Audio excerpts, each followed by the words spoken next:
in reality in part to expose USA and also Professor Dr. Pizza from University of University in Australia. Thank you very much.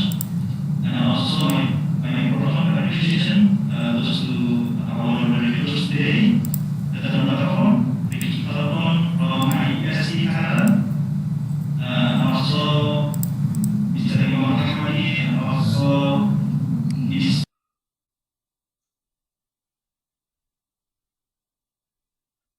Sarabila from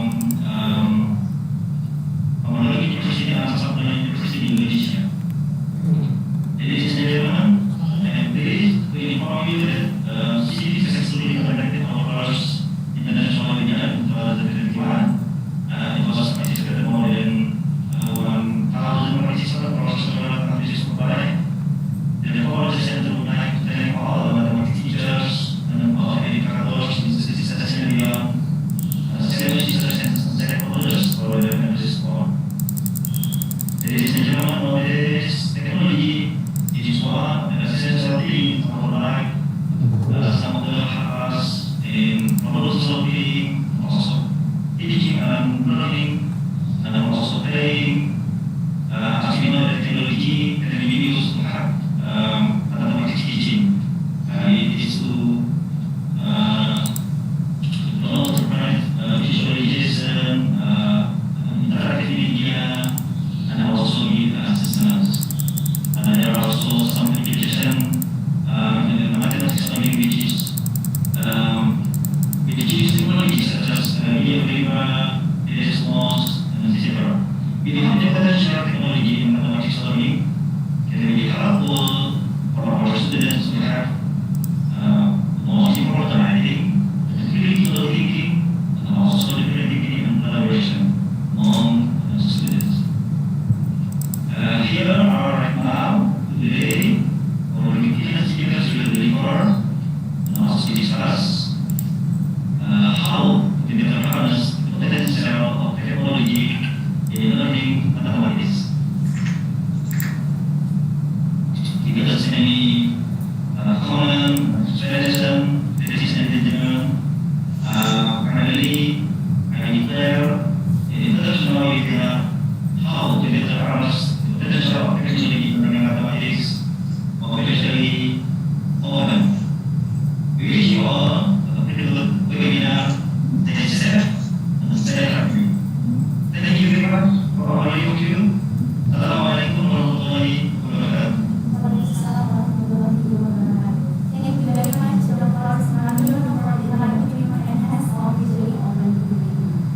Ladies and gentlemen, the mathematics education community has recognized the importance of technology in facilitating students to learn mathematics. However, many teachers still face challenges when dealing with technology in their mathematics classroom. The lack of knowledge about technology and how to use it effectively to enhance students' mathematical understanding are some of the challenges. As an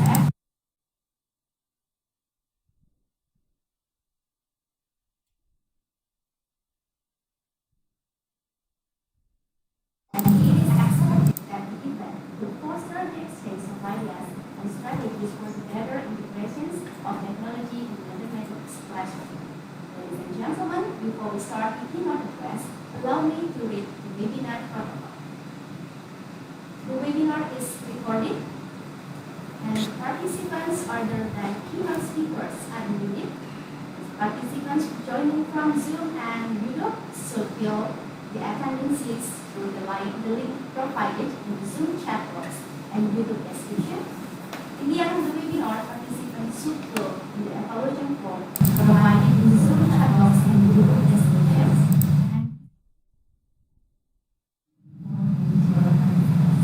That was the webinar. The another protocol is for recording the questions in video and box.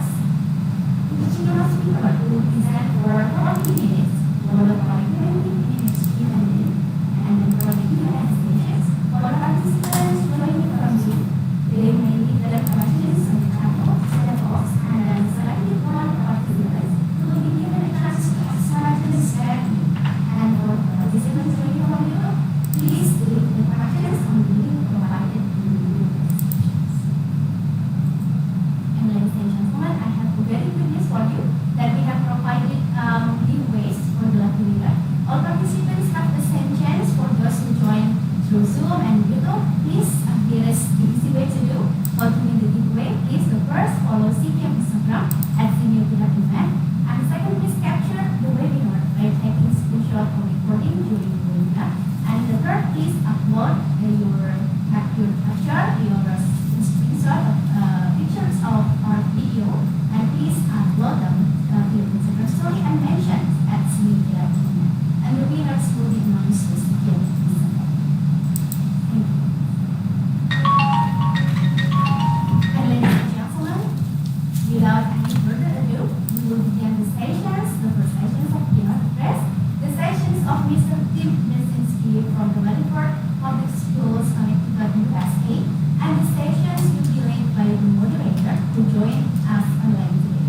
She is Dr. Mahapur Burtikarton from the Institute of Promotions and Technology.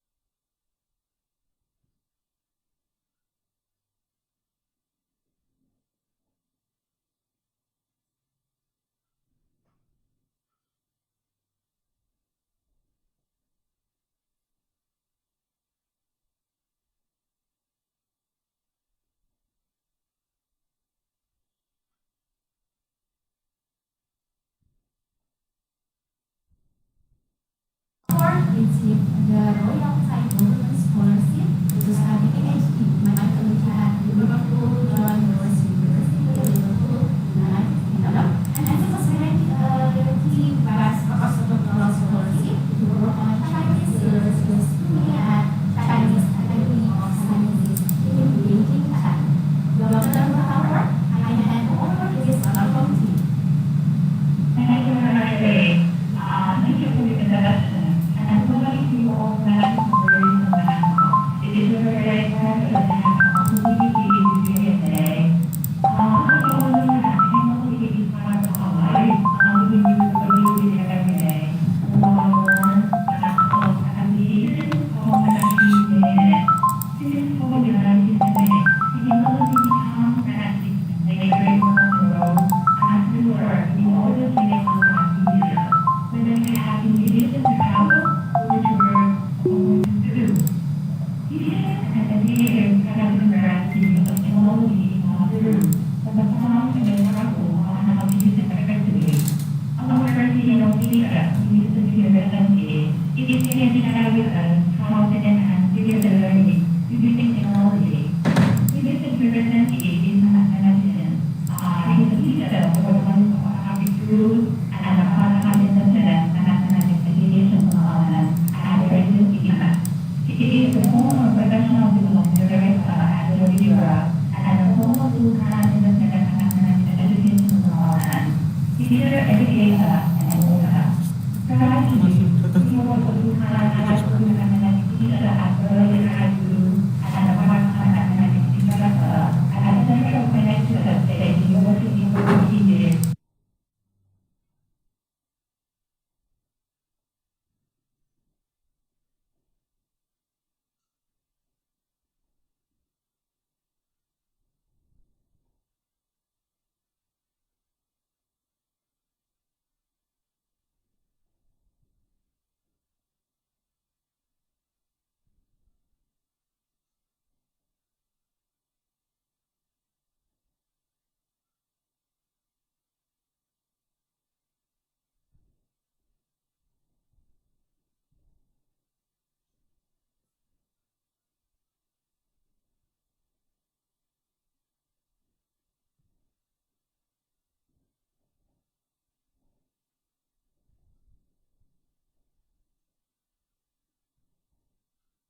New York time zone here, so it's 10 o'clock at night. But anywhere where there's that, I'm excited. I love using it. And my passion, my philosophy of education, really, in 6 words, is active, student-centered discovery based learning. I want the students to be at the center of the learning, not the teacher. I want the teachers to be a facilitator of that discovery. And I use a lot of ed tech apps to do that. So tonight, we're going to take a look at Desmos. I'll share what's going on. Desmos share.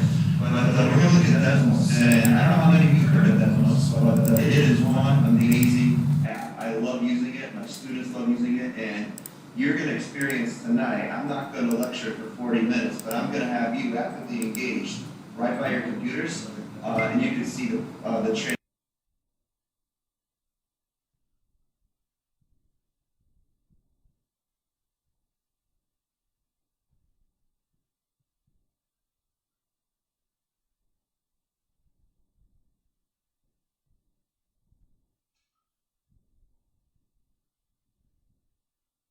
I just did it as of now with the local Brzezinski map there. But that is it right there. I will share my screen, if that's okay. Do that. And yeah, here we go. Okay, I'm assuming you can't see my screen there. So Desmos is awesome. All right, now I'm not so much of a Microsoft PowerPoint or Google Slides. I'm not so much about the slides. There's some links there, but I'd like to just really take you on a journey. The place you really want to go to is, if you go to Desmos.com, I'll just go there myself. You can go there with me. Just type in Desmos.com.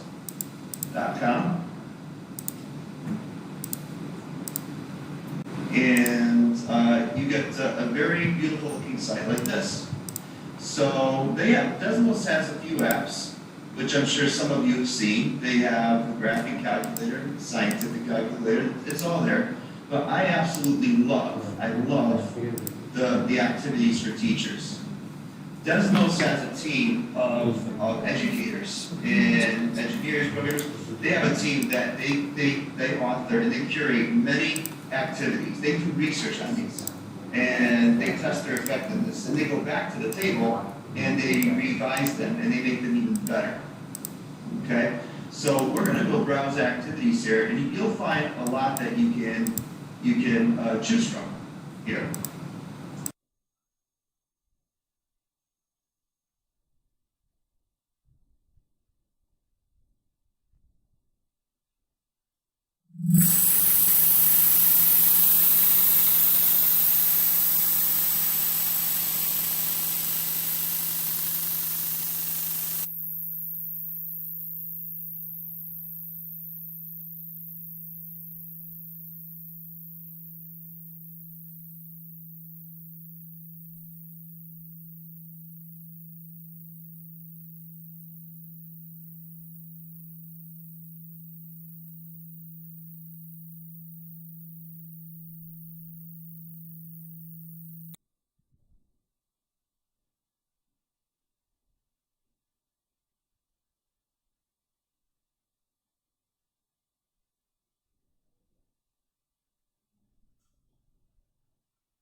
There you go, just put it in. And let's see. Okay, now I'm going to also join the class as a student as well. Now I have a teacher here, right? Now I can see on my screen, all the students who are in so far.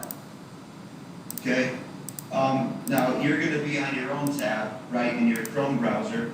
I'm here, but I see people here who have started the first task. Okay? And I can see where every student is. Now, This is very powerful. With respect to students, you know, many countries are still in a hybrid model. Some students are physically present in class, some students are home, right? And every day that could change. Continuity of instruction has been so lost because of the effects of COVID-19, right? It's important for continuity of instruction to be preserved as much as possible, while simultaneously giving students an opportunity to engage as much as possible. Desmos is an awesome tool to help teachers do that. I love Desmos. From the bottom of my heart, I love Desmos. Yes, I've used GeoGebra for years. I love GeoGebra too, but Desmos is very intuitive. It is very user-friendly. It's, and I'm just going to show you some examples. Many of you right here have already started playing with it and seeing what it can actually do. But let me just look at it from the role of the student here, just to show you. All right. So checking in with students, you know, emotionally to see how they are doing. That is very important. Yes, learning and teaching math is important as well, but it's very important when students are not in class that you have a way of seeing emotionally where they are. And just a simple screen like this can help students communicate one-on-one with you how they're feeling. Okay, so I like to intro, on days I use Desmos, I like to intro with what they call a starter screen. Desmos has an entire collection of these starter screens. I'll show you where they are later. Okay, and over here, this is a pretty cool feature Desmos has that I absolutely love. Students love it. It's called Marble Slides. So you might have seen it before, but here students have to build or create. Now the goal here is to change this equation here in order to create a ramp that makes the ball knock into all the stars. So I'll try that right here myself, if I might. I know the slope has to be positive, right? It gets students thinking. So maybe 2. Ooh, that might look good. But if I launch the ball right now, see it. Now I have to make the domain a little bit bigger, right? See, students can have these conversations with their teacher. They can have these conversations with each other. Okay, so right here, I might want to make this X bigger than 5 or 6. I think 6 might do it, right? And you see, there's a success. And that success is actually reflected on the teacher dashboard, believe it or not. Because, let me just see something here. Yeah, because right there, okay, I can actually see, let me just refresh here. Sorry, my bandwidth is slow, but I can actually see when a student is successful, I'll see a little check mark on my dashboard here. Okay, it's pretty cool.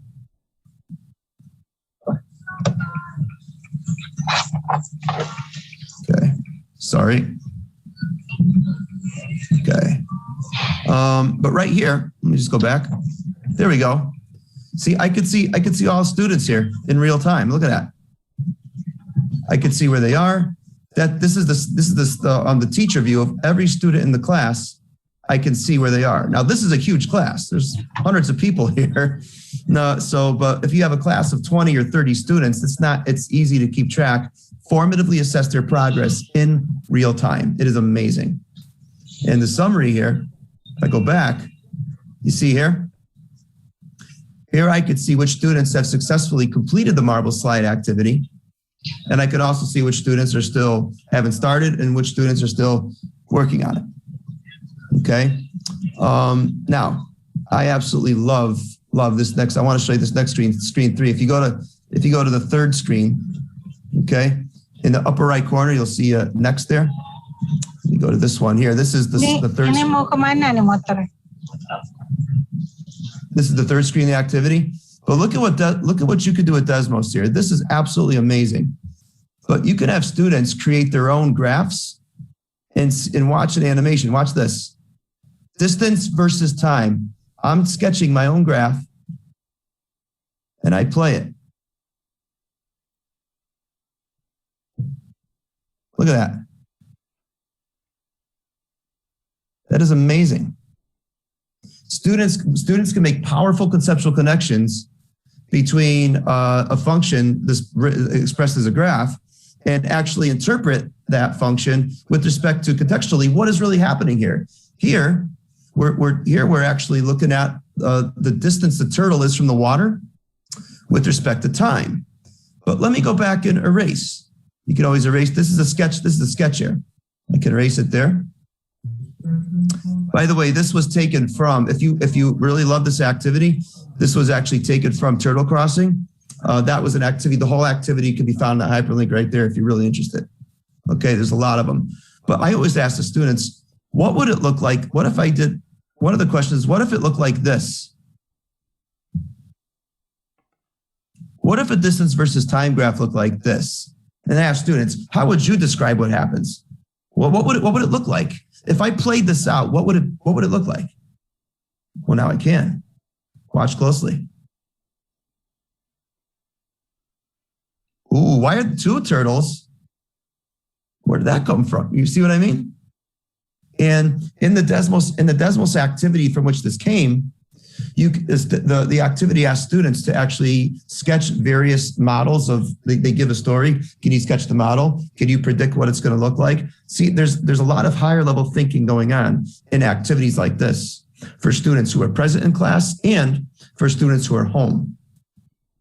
But regardless of the venue, whether you're a student with me right now or whether you are thousands of miles away, you're thousands of miles away on the other side of the world.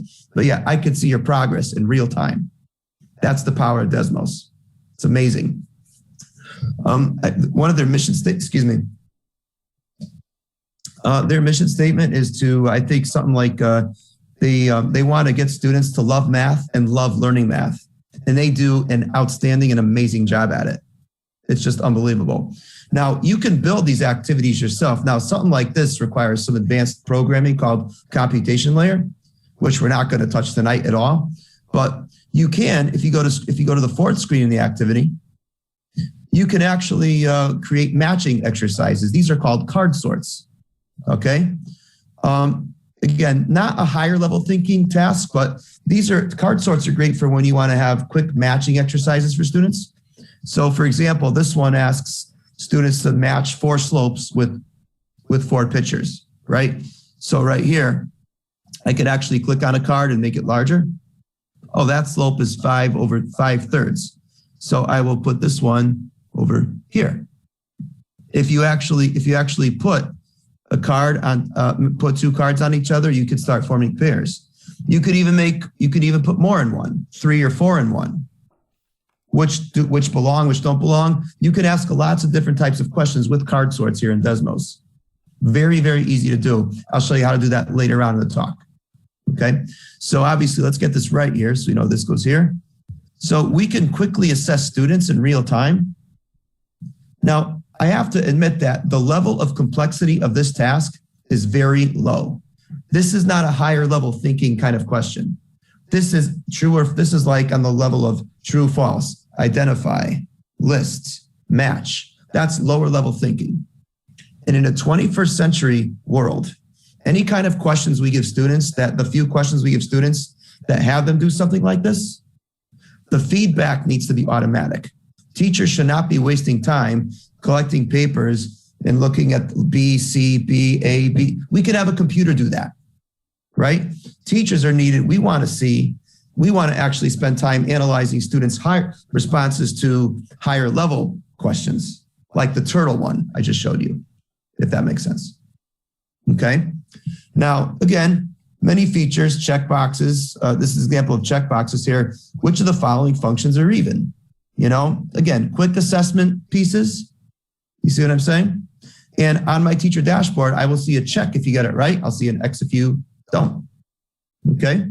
And so the possibilities are endless. Like here, this is called an ordered list. Can you list the following quantities from least to greatest? Okay. So again, simple, basic questions. And also, right here, this was a question authored by the Desmos team.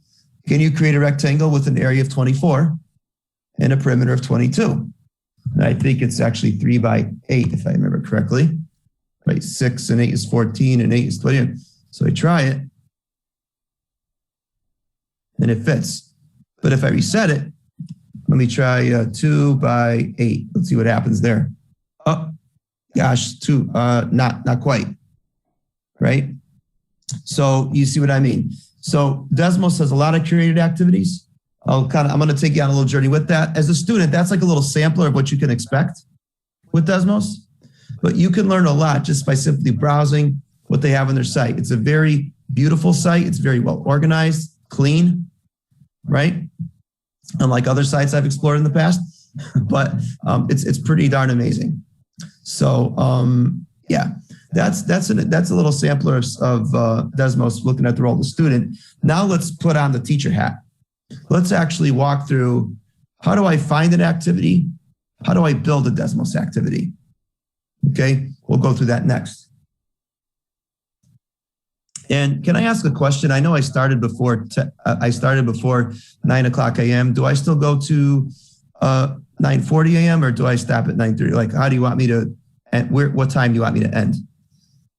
I think it's up to you. I think for me, you can do until like 9:40. I think because it's quite quite fun. Okay. Naps, hey, we'll have a lot of fun with Desmos. Totally cool. Thank you. Cool. So let me go here and back to the slides presentation here. Okay. Anytime you find an activity, I mean, I just put the PowerPoint there just to have references. I don't like to look at it during the talk, but let's just go to Desmos itself right now. Desmos.com. Okay, here we are. So now I'm a teacher, so I'm going to go to teachers. But before I do, maybe some of you want to do it now. You might want to take the time to go up to the corner where it says sign in. It's important to create a Desmos account first. If you want to copy things and save things, make your own things, you obviously need an account just like any platform. So the place to do that is up top there. Okay. So if you want to take a minute to do that, you may.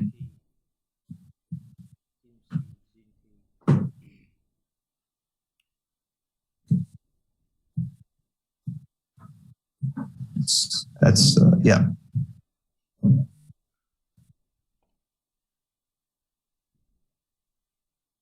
And the place where teachers go is teacher.desmos.com. Okay, which is where this place right here takes you, where it says teachers. Okay. Desmos actually just released an amazing middle school curriculum for grades 6 to 8. They have a few free samples there you could try with your students. The rest of the curriculum is preview, but I've explored a lot of middle school curricula here in the US, and I could tell you it's my favorite. It's the absolute best. It really is.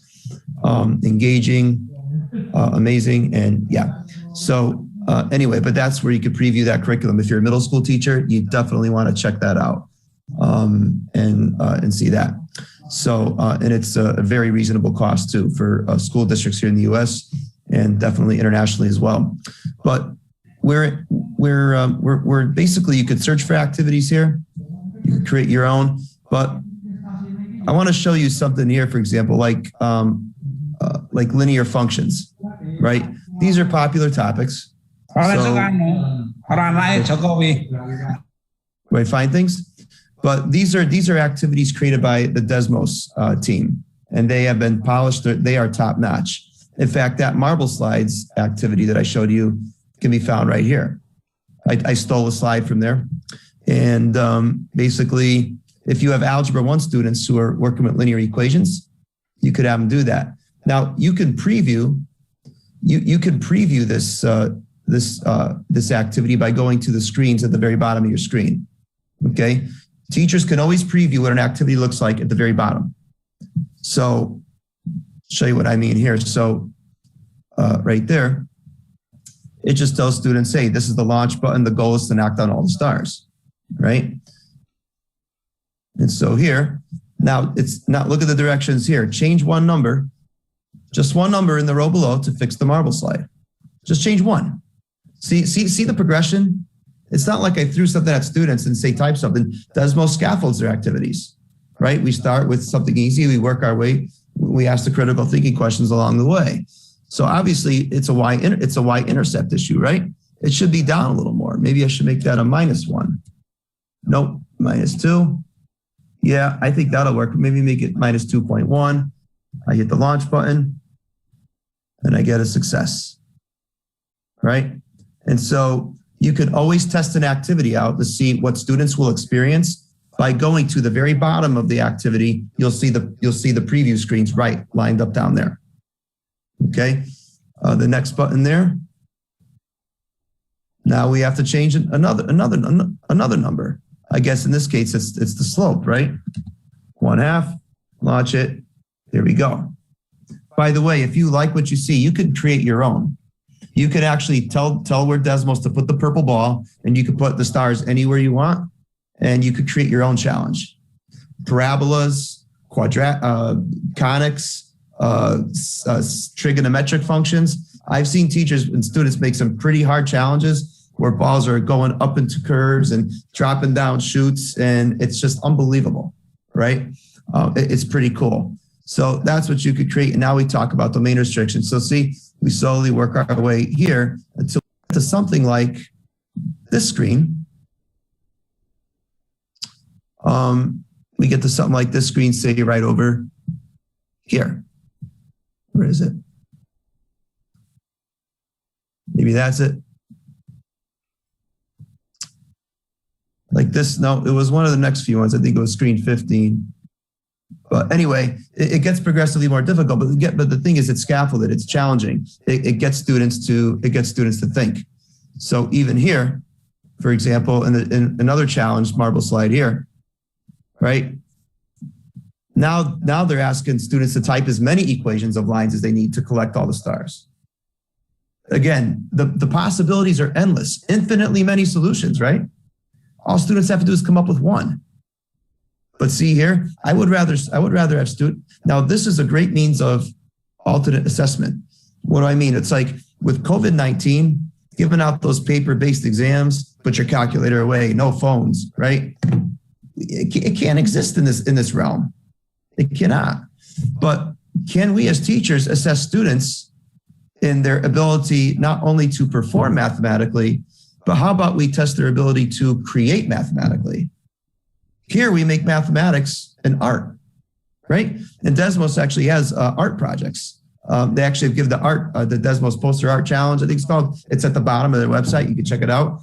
But students all over the US and other parts of the world have, created some amazing, beautiful pieces of art just by typing in equations right in the left side there.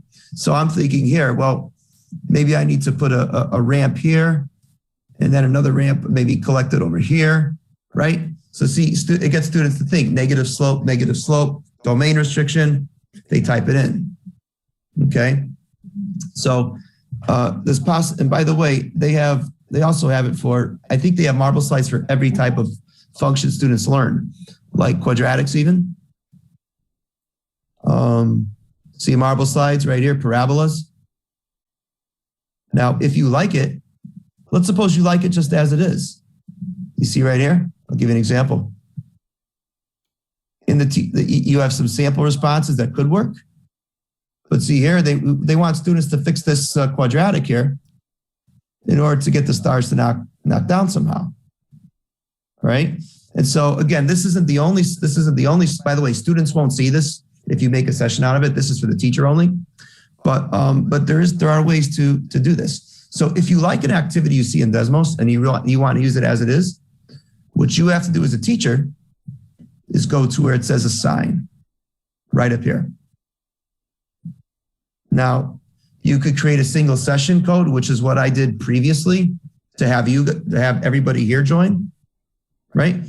But if you use Google Classroom, you could sync your Google Classroom classes up to Desmos so that whenever I want to assign, I could assign it to my Google Classroom class and it automatically appears in Classroom, either as a draft or posts immediately. Again, it's very simple. You just click on link Google Classroom. It's all there. Very simple. Even trigonometric functions. If I type in marble slide, there it was, periodics. It's right there. I can now do it with trig functions. Okay. So in this case, right, goes to launch, not go to all the stars, but look at screen 2. Can you change one parameter in the sinusoidal function, and now to get the ball to knock it all stars? See, it's a beautiful platform. I mean, I'm partial to marble slides. I love it, right? Students love marble slides. Teachers love marble slides. It's amazing. But that's not the only thing, of course, but it is pretty awesome. It's pretty impressive. So I'm going to show you how you can actually create your own custom activity. But let's suppose I want to steal that one right there. I like this screen. So you know what I'm going to do? I'm going to go up here and I'm going to copy it.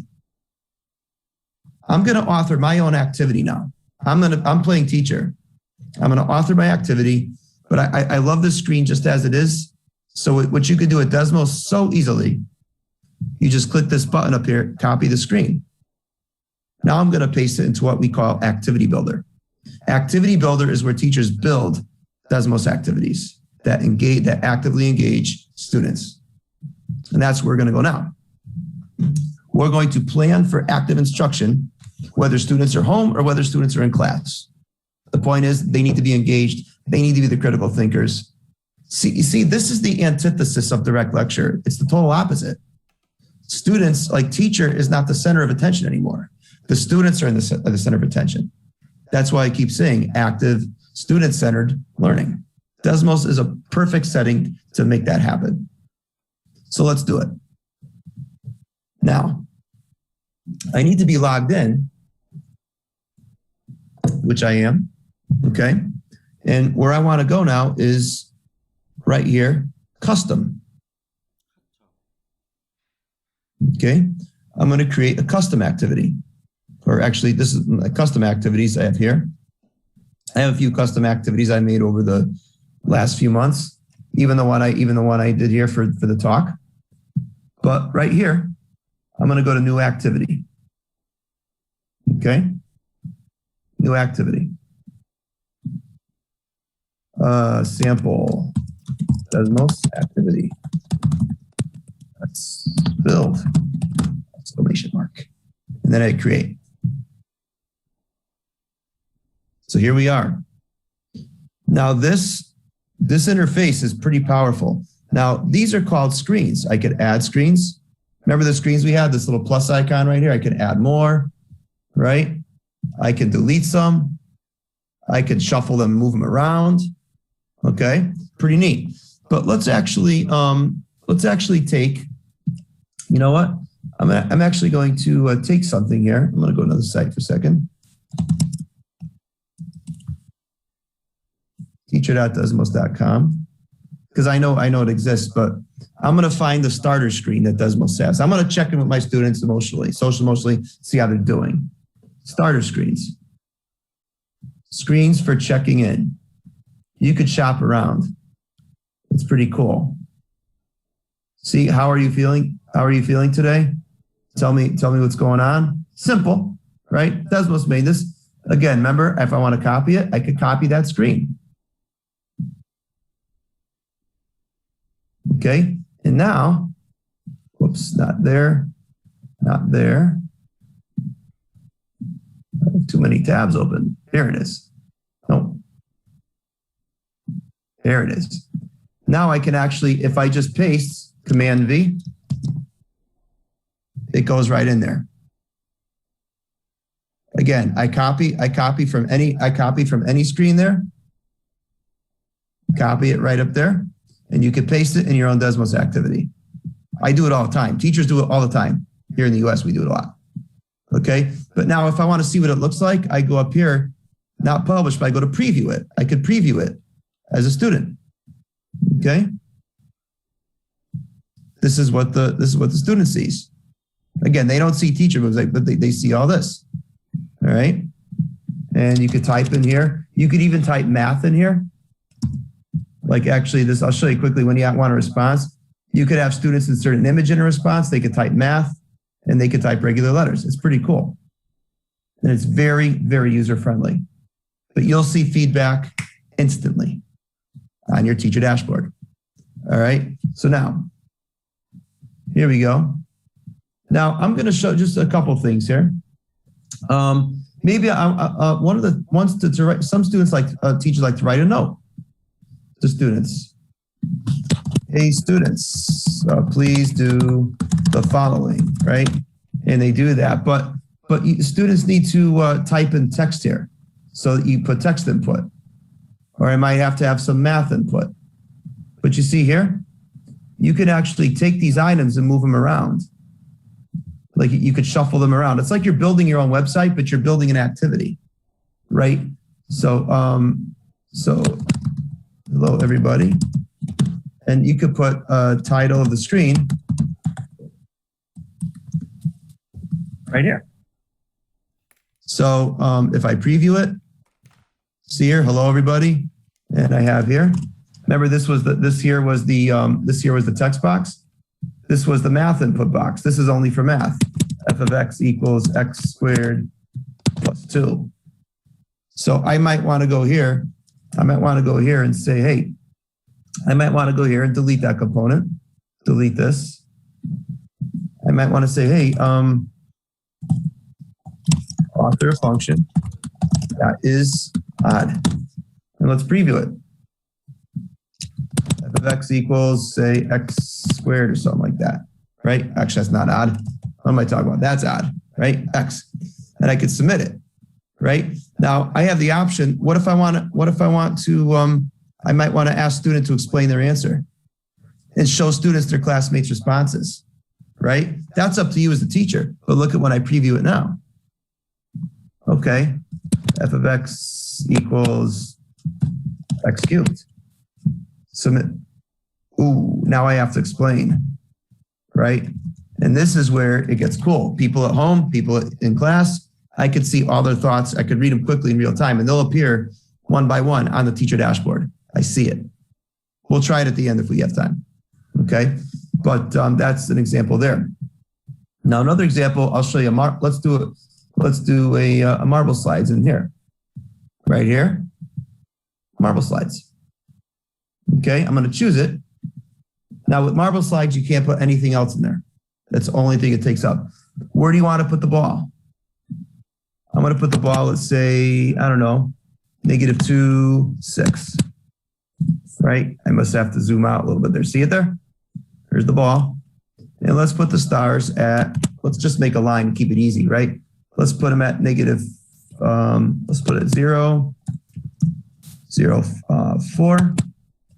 And just, all you have to do is put commas in between, a comma. You could put as many stars here as you want. Many as you want. So 0, 4, 2, 3. I don't know, let's try 4, 2. And I don't know, 6, 1. I can go on and on and on, right? Or let's put the ball a little higher at 2, 7, right? It's that easy. But now, whoops, I can zoom in, zoom out, keep it right there. As far in as I want, I'm just using my fingers to zoom in, zoom out, pan and zoom. But right here, now I can, I could test it, or actually let me, let's say, let's author an equations as you need to crash, to make the ball, select all the stars. And so now I'm going to preview that. This is what the students will do. They see the ball, they get that. Okay, well, obviously I just need one. I'm just going to do the equation of line. Y equals -1/2 x. Ooh, that's not good. Plus 4. Well, this might work, right? Try it. Yeah, it gets it. But maybe, you know, trying to ramp, maybe plus like 3.5. That probably will still work. Again, there's more than one possibility, but that's what the students will experience. Again, with Desmos, you could create some awesome synthesis, creation type questions for students, that get them to think quickly. You just got, again, the goal is to knock down all the stars. They are the engineers. They are the builders. You are not the deliverer of information anymore. They are the creators. So even if I did something like this, y equals mx plus b. Now, I don't know if this would be the setting you want to introduce it in, but I'm sure some of you might. But what if we just had them just experience, wow, what does m do? Hold on a second, hold on. What does b do? You know, the typical sliders we've seen, right? But I might not have any clue about equations of lines yet as a student, but do you think if you gave a student a blueprint equation to type, they might be able to figure it out? I bet you many of them will. And you do that a few times, gosh, what do you notice? You know what I mean? You see patterns along the way. Again, we're just going to start. Let's add another screen now. Actually, let me actually get rid of that, because we don't want that to be in there. We want the student to be able to do that. So now I'm going to add another screen here. Just hit the plus icon there. All right. I'm going to show you a card sort. Okay. Remember the matching of the cards? We did some matching. Again, low level thinking task. That marble size is much higher level thinking, but go for the matching, the true false, fill in the blank. That stuff's easy. We'll knock it off right now. So card sort is right here. It's a full screen right at the bottom. Just see it there. Okay. And here, now I can add pictures. Look at the types of cards you can add. Math or text. You could add a picture, a graph. Honestly, I have seen foreign language teachers use Desmos when they want to have students do vocabulary, like, apple, the word for apple in this language, right? In Spanish, Monday, lunes. Teacher, you have a picture, have the word, you can match the word to the picture. There are history teachers that use Desmos to list reasons, which of the following, let's say the causes of World War II, which of the lists from least to greatest, which one caused them the most or the least, like I said later. But let's actually do some math things. I'll type a math or text, make a large card. If I want math, I just click here where it says type math. Desmos is user-friendly. It's the most user-friendly platform I've ever seen. Y equals 1/2 x. Okay. And then I'll do another card. I'll keep it simple, math. Y equals -1/2 x. Make it a large card for students who might be visually impaired. But now I'm gonna have graphs match. Watch this. They won't see the equation. Let's see, all they'll see is that. I'll make that a large card. And here, do another graph.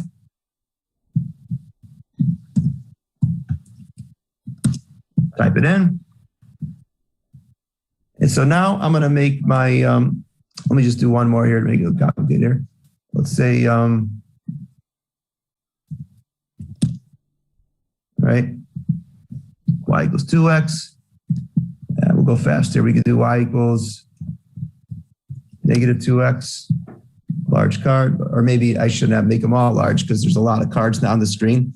But anytime that you actually click on a card, it enlarges when you're looking at it as a student. Let me put the matching graphs in there. Okay, really quickly, done. Graph, y equals, just think of how much time you spend photocopy, like if you do on paper, it takes forever. Here, it's quick, right? So now I need to, as a teacher, I'll put in the answer key. Remember, we could see a check on the dashboard if a student does it right. Well, if I want to see that check, remember, lower level thinking tasks, the feedback's gotta be automatic, gotta be. So I can make that happen by going here. So do that. Now I just need to match them pretty good. So to match them, I just simply do what I need to do, right? So this has to get paired here. That's a match. This is a match, right? Which one? This is a match there, and that's a match there. So that is the answer key. Okay, I do that ahead of time. So yeah, hit done. And, oh, that's a large card. That's why. And so now, and again, I'll just show you one more thing here. I know we have about 5 minutes left, but I'm going to just show you so you experience it. You have order lists, from least, order from least, say least to greatest, say 5, 6, again, 28, right? But the thing is, I could, if I go up here, I could use the order as an answer key, and I could randomize the items for students. So that way, when they go to it, it won't be in the same order for the student here and here. Desmos will shuffle them up, and they have to put them in order like you did in the first activity we did. Okay, so right here, let's say something like that, and then there's check boxes. Again, there's a lot of different. Whoops, new screen. There's a lot of different things you could do with check boxes here. You could actually have tiles, basic boxes, you know, high, low, by. When I preview it, see what I mean? It looks like that, like when you could see that. But you could actually tell Desmos what's correct and what's not correct by checking these in and out. If you do a Google form, it's many of the same things on a Google form. You've done it before, I'm sure, many of you. Same features here, but all in one platform, which is nice. Okay, a Google quiz, like you can do in a Google Forms, it's the same kind of logic. All right, but now if I publish it, watch this. If I publish this, there it is. Now I can go to assign. Remember, I assign. I could create a session for you. Single session code. We'll keep it good for a year. Create invitation code. And what I need to do as a teacher is go to view the dashboard. That's where the magic happens. That's where you could see everything as a teacher. Okay. So I will give you the link here if you want to see it. Again, we built it together, but now you could take the student role and I'll show you my teacher role for my screen. Okay. So I'll copy it and let's do this. Let's do this. Let me throw it in the chat for you. And let me see if I still have YouTube up there. I'll put on YouTube for everybody on YouTube. I do have it on YouTube. Yes. Here it is. Desmos sample. Join. There it is. So YouTubers can hop on too. So yeah. So here we go. Some people are in already, but see, you guys are the students there coming in. You guys coming in fast. You are awesome. This is cool. All right. Now you could show me how you're doing. Now, again, there's so much here that I haven't had time to show you because of time, but I will tell you there's a couple things in the upper corner that are very powerful. I mean, there's a pause button. I don't like to do that too often, but man, you guys are thousands of miles away and I just stopped you from working by hitting a button, right? But sometimes teachers like to use the pace, or I could pace. Watch this. Sometimes I want to pace students 2 or 3 slides at a time, right? So I could actually pace you to, I can restrict you if I want to. That's what pacing allows to do. But I won't do that for time's sake. I could also anonymize the names. Many times when you're showing student work, students might get embarrassed if they have an incorrect response that the teacher is displaying. I love to have my students analyze each other's work. And when I display the responses and what they think about something, I make their names anonymous. Desmos gives them mathematician names, right? You recognize any of those? Right? It's pretty cool. So you can hide student names at any time by pressing anonymize. Okay. You could take snapshots. Again, the sky's the limit there. But if could you all go to screen 3? You could try that marble slide there. See if you can knock those stars down like we did before. Okay. I know we have 3 minutes left before questions and answers. I want to be mindful of time. But Desmos is fun. When they say their mission is to get students to love math and love learning math, they do that job very well. And the teachers that teach math using Desmos love it. They really do. And with Desmos, you can do so much. Like that turtle example that the team built, there are advanced features of Desmos called computation layer that you could learn. And if you want to take stuff like this to the next level, you totally could. If you go to screen 4, see, I could see some, if you look at, remember the card sort we did right there? That was the card sort we built. One student's in progress. One student did not do it correctly. And I could see which students have started it. Here, someone got a marble slides correct, right? Yeah. It's a quick summary of where students are and what they are doing. Okay. So, but there's so much you can do with Desmos. I love using it. And so I will continue to use it as I continue teaching high school mathematics next year in a new district. So, but going back to the slides there on the very last page, if you like these ideas, I post a lot of ideas for teaching and learning there. It's on the very last page. I'm on Facebook, Twitter, Instagram, YouTube. You can find it there. Ideas for teaching and learning, because I absolutely love engaging students, and I love apps like Desmos that help teachers do that well. So thank you very much for your attention, for having me, and I'll leave it for questions and answers. Yeah, thank you very much, Tim. I think it's been very amazing, using this. It's kind of very useful. I mean, like very powerful tools for the mathematics teachers to use. I think we've got some questions here, in both quick Q&A box and also in the chat box as well. I would like to start with the first one from the Zoom chat box, I think. Yes. It's something that I think not only me, but not only them. I mean, like if this question comes from C. Devi Muyanikati. Correct me if I'm wrong, sorry. She asked it, how effective Desmos for smartphone course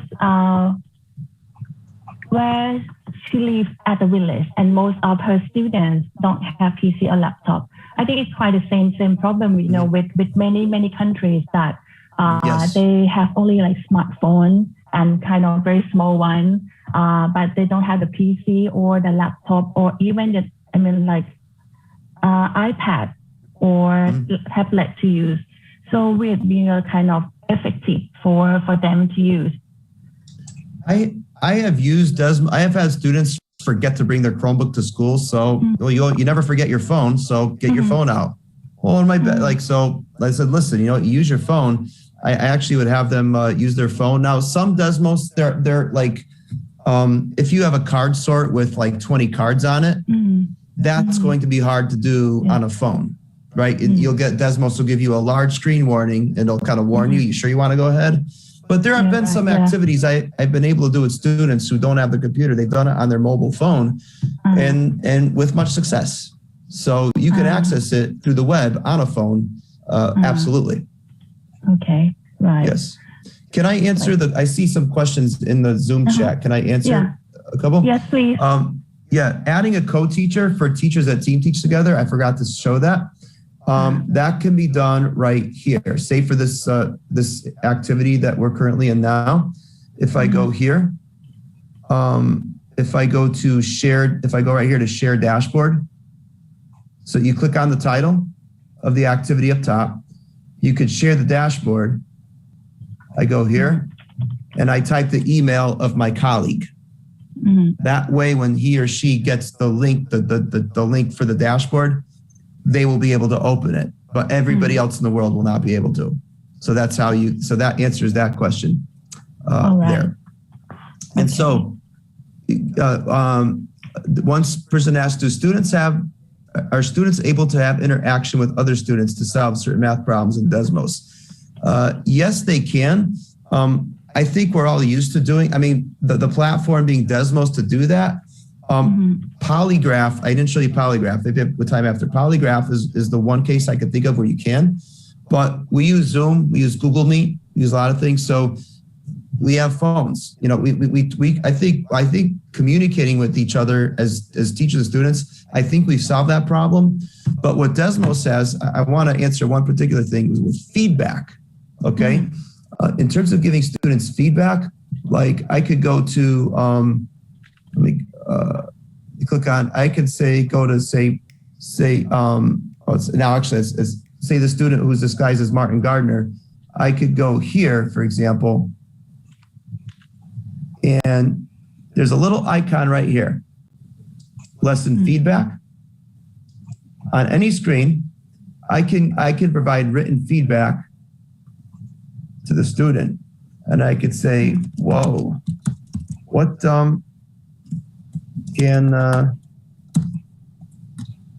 what happens when the graph gets more vertical, or something like that. And I can actually I just sent one comment to one student in a class of a few hundred, right? And that student, whoever he or she is, if they look at the top of their they'll see a little notification, they'll get it. You know, I have had students work independently, like, you know, students are in different spots. And I would just say, hey, watch your sign or watch your, I'm just typing short comments, and I can actually monitor that. I can actually give feedback faster in certain cases by typing it fast versus walking around and looking like on physical paper, you know, Right. But it's pretty cool. Right. But let me go back to the screen there. What topics in primary school can be used using Desmos? That is a great question. I know Desmos has expressed an interest in creating curricular activities for those grades. I know I feel bad because middle and high school math teachers, they get like, oh, there's so much stuff, and primary teachers feel like we feel left out, and it's hard. If you do a Google search, you will find things. Okay, and even another cool place to go. Desmos has a Facebook group called Desmos Educators. Right. It has like, I think 16 or 18,000 people in it. They ask questions, they support each other, they help each other. And somewhere in that group, somebody created a huge Google sheet full of like thousands of activities people have created, you know, which is pretty cool. But if I can find that before the top of the hour, I'll try to get that for you because it's an amazing sheet. So the answer to that will be there. What other questions did you have? Okay, I've got a question, a person that would like to ask you directly. I mean, like, I will invite her to come up. It's Miss Adinda Camila. She's got some questions at the very beginning of your session, and I think it's quite interesting. Please, okay. Miss Adinda Camila.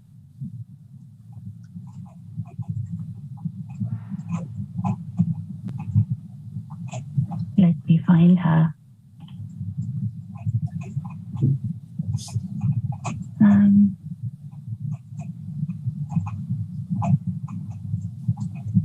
Let me check. Miss Adinda, are you here with us? Perhaps not. I think. Okay. Good morning. Okay. Hello. Hello. Hello, Mr. Tim. It is very nice presentation of you. Yeah. Thank you. And this is quite interesting and fun. But I would like to know. I would like to know, how do we measure the improvement of students, specifically using this Desmos? Yes, Desmos. I mean, well, go ahead. I mean, while using Desmo, how the teachers measure the student improvement during they're doing the practical on Desmo, right? Okay. Well, I think it's a matter of, you know, when we look at improvement, I mean, are we looking at raw data scores? Like, because again, with COVID-19 and the unfortunate effects and it's placed on societies everywhere, right? We have to totally rethink assessment, period. We have what we call formative assessment, right?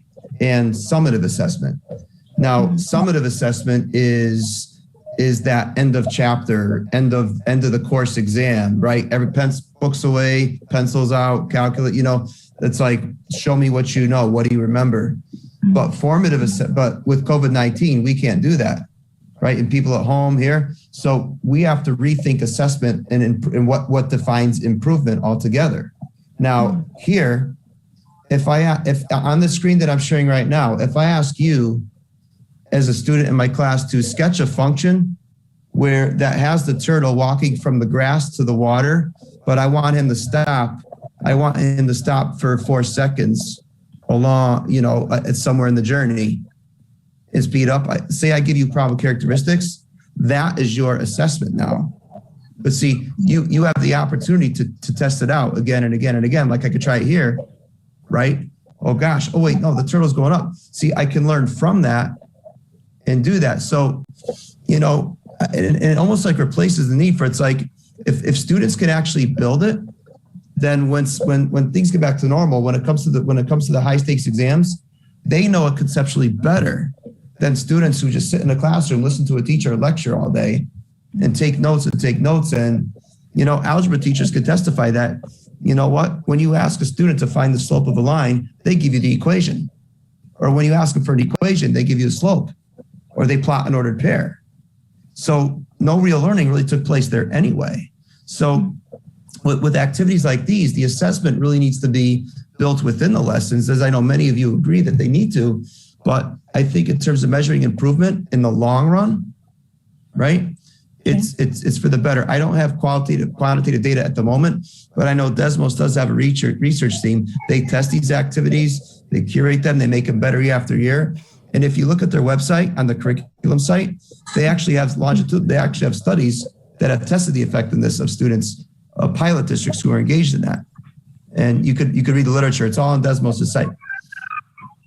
All right. Okay. Well, thank you. You're welcome. Thank you very much. And the last question, I think from the YouTube, I think you've been mentioned about this already, because Marisya from Bandung, Indonesia asked, can Desmo be integrated directly into Google Workspace for education, for example, to Google Classroom? Yes. I think you already mentioned. I do that. I honestly, I have to plan something for tomorrow, so I could do it right now. I could show you how I do it. But let me just go to, hope this doesn't do the bandwidth too much, but let me go here. Sorry for my messy desktop. I'll go to my school account here. But watch this. If I go to I have two Google accounts here I'm using, but this is my school account that I'm using right now. So what I do is let's say I want to find an activity. I'll just pick this one. I'll just do marble slides. Parabola, say. All right. Let's pretend I'm going to use it as it is. Oh, by the way, one thing I'd say, if you want to copy an activity, remember we copied screens before, but if you want to copy the entire activity, you go up here and look at that. You copy and edit it. You could take stuff out. You could put new stuff in. You could edit it to your heart's content. And what Desmos will do is they will attribute, it'll have my name on it and it'll say, it was edited by me, but the original author was Desmos, right? So I copy and edit it, but here's how I do it. I assign to my classes. If you click this, these are all the Google Classroom classes that I have or I'm in. So I could assign it to any one or more, right? And I have preferences. I could post it as a draft because I don't want students to see stuff right away, or I could post it immediately, right? That kind of thing. But right here, let me just go, I'll just post it to one class just to show you, right? Now you have to initially sync up Google Classroom. If you go to the classes part, it's very easy. If you Google it, you'll find it in a second. It's so easy, right? I assign it there, and now I hit assign. And now if I go to Google Classroom, check it out.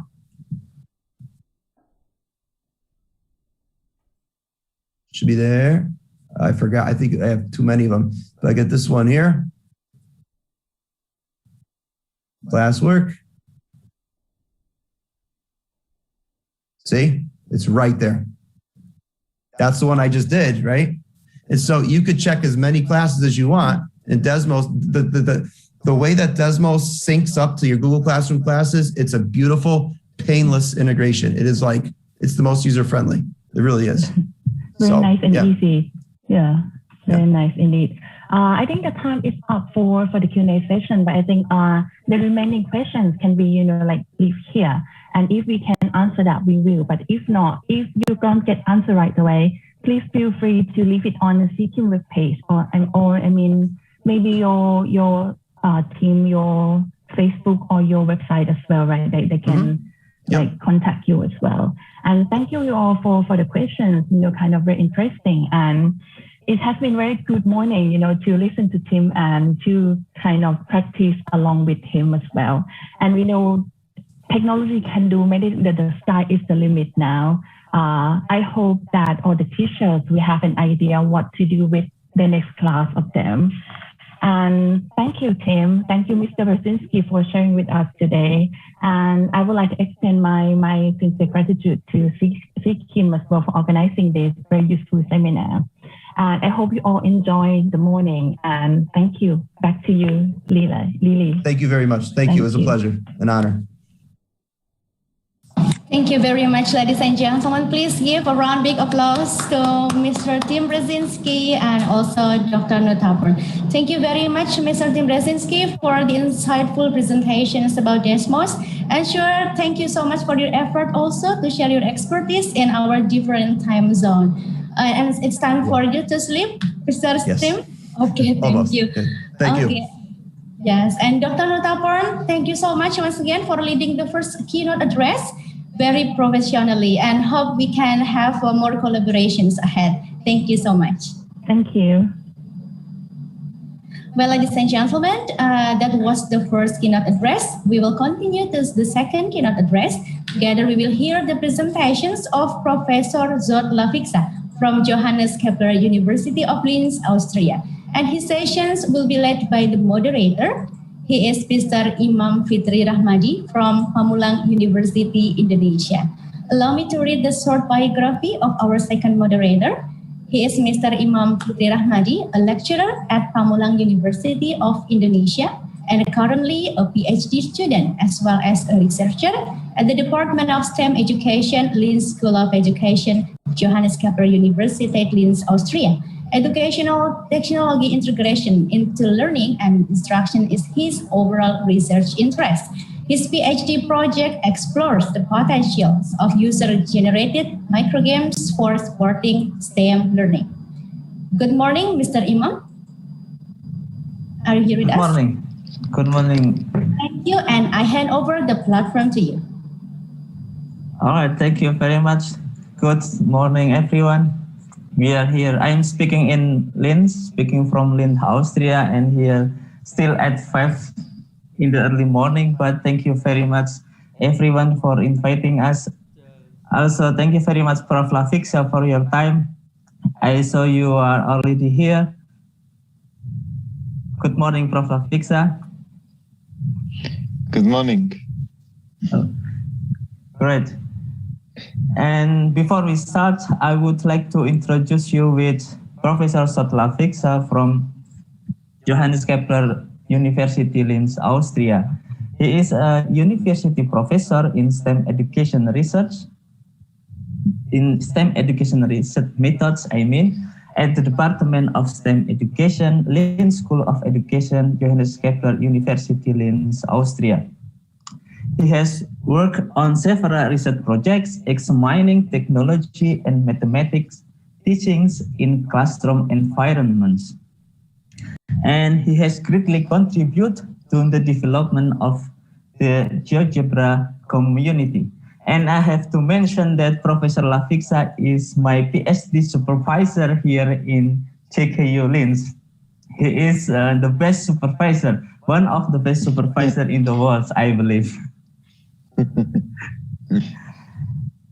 And I think this session will be divided into two parts. The first part is the 40 minutes for presentation, and this will be followed with 20 minutes for questions and answers. And now I will hand the next 40 minutes for Professor Lafixa. I believe he will talk about technological innovations that we did here in Linz. And then the floor is yours, Professor Lafixa. Hello, good morning, and thank you very much, Imam, and hello, team. It's very nice to see you, at least virtually. And Imam, thank you very much for this very nice introduction, and I'm very happy to work with you because Imam is one of my best PhD students among the many PhD students. So I'm very proud of him. He's doing really excellent work, and then it's really great to have such good students from Indonesia, and then hopefully in the future we will have more collaboration and more such good students from Indonesia. So thank you for the invitation. I share my screen. I hope it works. And does it work? Imam, yes, is it okay? Yes. Perfect. Okay, so I talked with the Imam about the presentation, and so in the past I gave a similar presentation. I just added some new information about what we are doing here in Linz. And as Imam said, that we are working on STEAM education. So I'm leading the doctoral school on STEAM education, and we are doing lots of development with technologies, and essentially all of our work is involve the use of different kind of technologies, especially now GeoGebra, and I will introduce you what is the use, or what is the development of GeoGebra, and then also I give you some introduction of the technologies that we are working on in relation to STEAM education, because then that is then the main focus of our work. So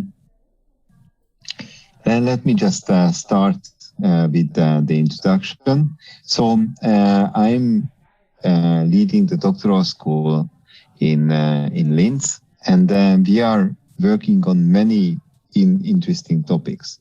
And then this is where Imam is contributing to our work. So I have more than 40 PhD students working on many interesting topics. And we are using technology to the improvement of education through STEAM. And STEAM is then the STEM subjects and arts, but we use arts more like the development of creativity and creation and innovation as well. And it's a very integral part to use technology for this. So we are working on this kind of research topics and try to integrate technology wherever is possible. And then we are also very fortunate to work with the team of GeoGebra, especially Professor Markus Hohenwarter, who is leading the team on GeoGebra, and then he is also the designer and inventor of GeoGebra. And then many of you probably already know GeoGebra. It became a more integrated software of mathematics and then other subjects as well.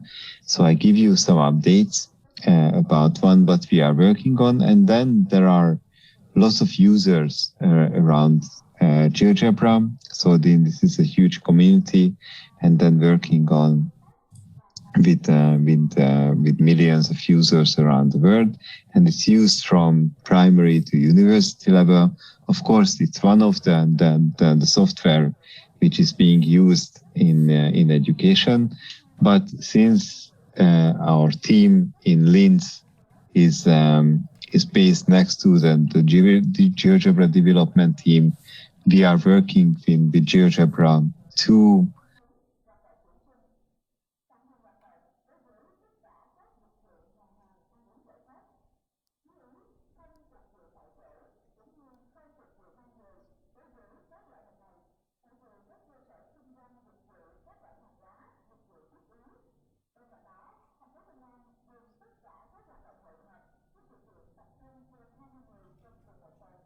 đồng thời được sự giúp đỡ các như vệ sinh giáo, hoạt động tập trung trên nhiều người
If there is no one, I would like to. Oh, yes. Okay, please. I would just like to thank the professor very much for that wonderful presentation. You covered so much, so it was delightful to watch. Because we had the Desmos first, for me, the issue is teachers invest time, whether it's with GeoGebra or Desmos, they invest time, and then it's a matter of, do you have to pay to get the extra features? Now, that's the difference that I find myself, that I tend to push people to GeoGebra rather than the commercial side of things. So I don't know whether you would like to comment on that, but anyway, thank you very much for a wonderful presentation. Yes, thank you. So GeoGebra, so we are open source in GeoGebra, and then essentially we have a kind of basic constitution or something that GeoGebra will remain always free for teachers and for students. So it's not possible to change. So it will remain free all the time. And then we are also mostly community based. So we encourage the community to help developing GeoGebra and then also creating the materials and sharing. So then that is the price you pay. That if there is something interesting that you create, that please share it, because then that is the value on what we are developing. But of course, then there is a place. So digital education is just growing, and then there are different ways to have a commercial thing. So if you look at in the past year, the educational technology space just boomed enormously, and then also there are commercial partners, which are, some of them are really good, but some of them are just really trying to make money. So from the GeoGebra perspective, we tried. We are remaining more of this open source academic and then the community based work, and then we try to offer what is available and then what is possible, and then if it's enough for people or if they like it, then they should use this kind of work. And then my work is really to do research, to open up new possibilities, and then that's what I showed. And we are really open for this point of view. So, and then this is our approach. And then, of course, we acknowledge that there are some other approaches as well. Thank you very much. Yes, I think that, if when young teachers come to me and ask me, should I do this or that, I've always pushed them to GeoGebra because of the many aspects that you showed in your presentation. So thanks again. Thank you very much. Very appreciate. And then we are very happy to collaborate and work with any of the teachers or researchers. So thank you. Thank you, Alan, for your questions and comments. Maybe we can keep in touch in the future. Okay, for the next question, I will let someone ask question directly. Please open your mic. She is Yulia Suchi. Yes, Yulia Suchi, you are permitted to ask your questions. Yes, hello. Hello. Yes. Okay. I think I cannot open the camera. I don't know why. I think the host locked me. Okay, no problem. Go ahead.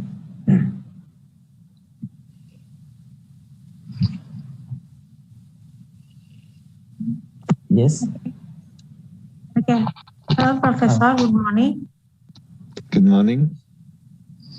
Yes, I'm Yulia. I'm a teacher of primary school.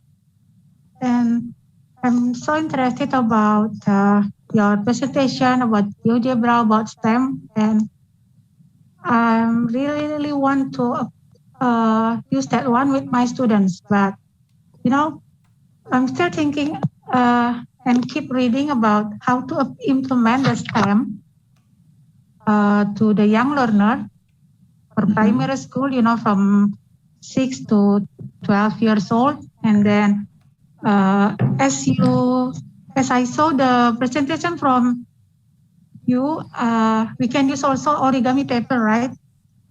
Yes. Is there any kind of example that can give me more idea about how to implement STEM? And then either is it using the technology or not using the technology? Because, you know, I'm trying to using the GeoGebra to my students, and then the problem is their mobile phone is not supported, and it's only less students that have a laptop.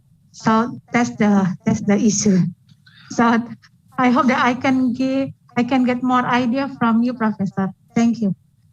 Yeah. So I think GeoGebra is supported in most mobile phones. So I think you can use mobile phones. So most of the uses of GeoGebra is now on mobile phones.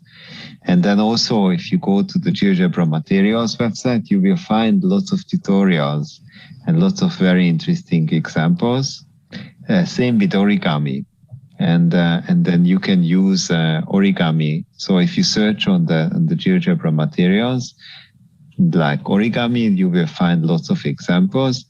And then also, if you are interested, you can send me an email, and then we can send you some papers on origami or the use of GeoGebra. And I'm sure Imam already have my publications, so he can share the thing. So essentially, what you can do is that if you go to the GeoGebra website and then use the materials, you will find all the tutorials for origami, for 3D printing, for AR, for calculators, for tablets, and so on. So just go there, and then you will find many ideas, and then that could be suitable for your students. So what we try to do, we put all of the things in which is available for teachers, and then you can just choose one what is the best for you. So I think if you start to look, then you will find many materials which will be possible. Okay, and maybe yes. I think I can email Mas Imam, yeah. Mas. Yeah. From Unpam, right? So close with me. Yes, thank you very much. Yes, I am a lecturer at Universitas Pamulang. And maybe I can add something. If you find difficulties to use GeoGebra, feel free to contact the GeoGebra community team. You can find out the email on the GeoGebra. I believe they will answer everything that you ask to them. Thank you. Thank you so much. Thank you for the information. Thank you. Okay. And then of course Imam knows everything, so he is my representative there. So and I found a very interesting comment on the chat from Nur Hasmalina. I have interesting experience using GeoGebra when I'm writing books about basic algebra for my students. I feel more easier to make graphics on the GeoGebra applications. Excellent. So very good. Okay. So just please share what you make, and then I think it will be good for everyone. So good. All right. And please let me invite one more question from audience. One participant raised hand from Adinda Kamila. You are permitted to talk. Could you please just unmute yourself and ask your questions? Thank you for the opportunity, Mr. So, Hello. Yeah. Yes. It is very various and useful innovation of mathematics learning you have presented before. It is very interesting for me. And I would like to know, what do you think? Do you think that those activities and games can be the main math learning focus, or is it just some tools to engage the students to the learning activity? I mean, like the example is like searching for pattern and orders in environmental shapes. Can it be the main focus for the math learning, or just some tools to engage them to make them active? I think I think games are very important. And then also, so I think what we consider now education, the students have to take it seriously and work on examples. But I think if we create activities where the students don't even recognize that they learn, I think that is the best way to engage them. So for example, Imam's microgames, they are just playing it, and then they don't even recognize that they learn mathematics on the way. But of course, there's a side effect. They learn it and then they perform it in the exams. And then also our work on YouTubers, that if we give students some word problems in schools, they hate it and then they don't want to do it. But then there are some YouTube channels which is explaining games with mathematics and then calculating the ideas on different game elements, that what is the weight of something like this. And these YouTubers have 10 million followers and millions of views. And exactly the same kind of problems as we do in mathematics in the classroom, but they don't want to do it in the classroom, but millions of students are watching YouTube to learn the same kind of mathematics. So I think what we need to do is then have a different perspective on education, that engaging the students, and then even maybe the students don't even recognize that they are learning, because we need to compete with the current environments and what they are engaged every day. And then these kind of games and in these kind of activities that I try to show you is creating these possibilities for learning. So I think, yes, definitely, I think we should make this work. And then I think Imam can share his microgame collection, really amazing. And then you can try, and then you will see that it's a good possibility for learning and in different ways. Okay, thank you very much, Prof. Lafixa. Unfortunately, I think this session is over, but there are still some questions on the chat. I will try to answer after I close this session. So to conclude, could you please give us closing remarks, Prof. Lafixa? Yeah, so just be creative. So I think that is very important. Not only creativity in learning, but also creativity in teaching. So try to explore, try to do new methods and then be part of the community, learn from each other, because I think now we have so many tools and then so many opportunities that is available all the time. But what we need to do is just take advantage of this. And there is so many things is available. So I think it's not a question of resources, but it's just more the courage of you to try. So be brave and creative. So all right, well not. Okay, thank you very much.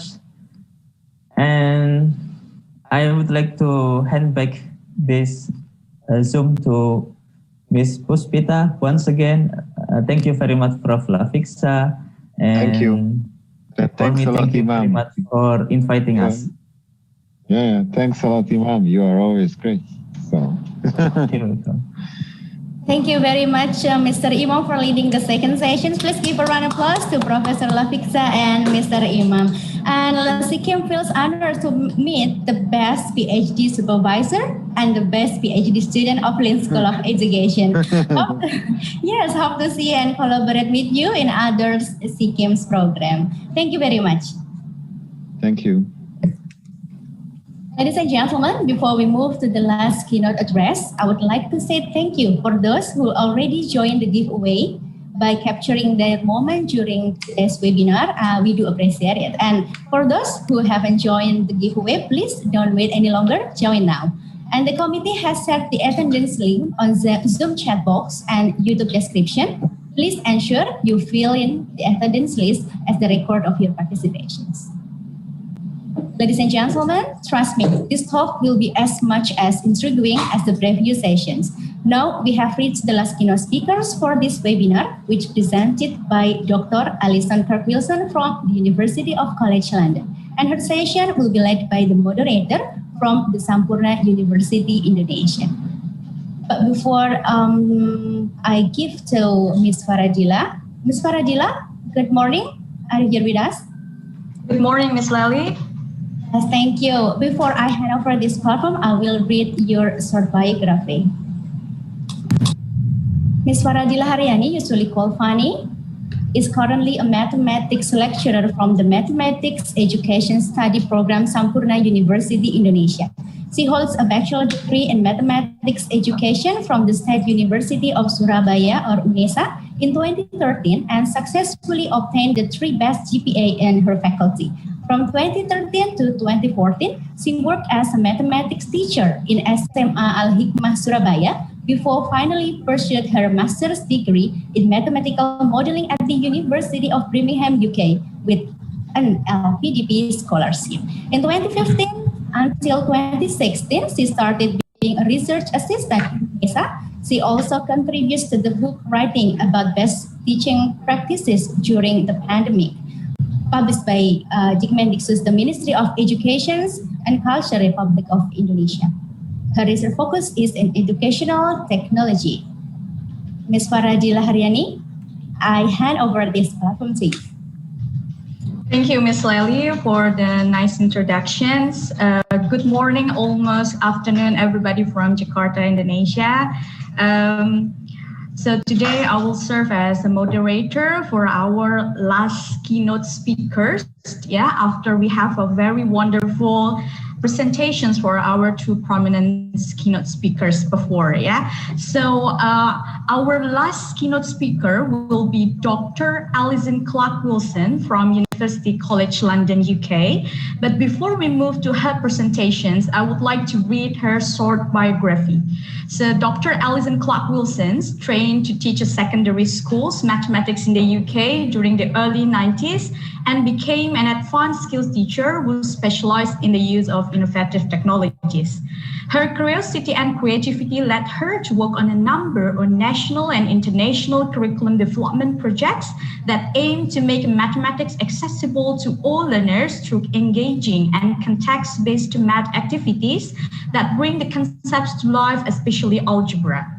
Alison is also a principal research fellow at the UCL Knowledge Lab, University College London, and her research interests concern both how to scale and sustain the classroom uses of a dynamic mathematics technologies, alongside leading UCL research impact and engagement work as a founding member of the European EdTech Network. Her most recent publications is the open access survey paper accompanying the special issue of the journal ZDM, Mathematics Education, on the theme Teaching Mathematics with Digital Technology. So, ladies and gentlemen, without further ado, please welcome Dr. Alison Clark-Wilson to deliver her presentations. So, Dr. Wilson, are you already here? Can you hear me? I am. Thank you very much, Farida, and thank you for Ale for the introductions as well. Very good morning to everybody from UK. It's an early start for me this morning, but I hope I am awake enough to give you a good presentation too. All right. So, Dr. Wilson, I will offer 40 minutes for you to deliver your presentation. So, time is yours, please. Thank you so much. I shall just bring up my slides.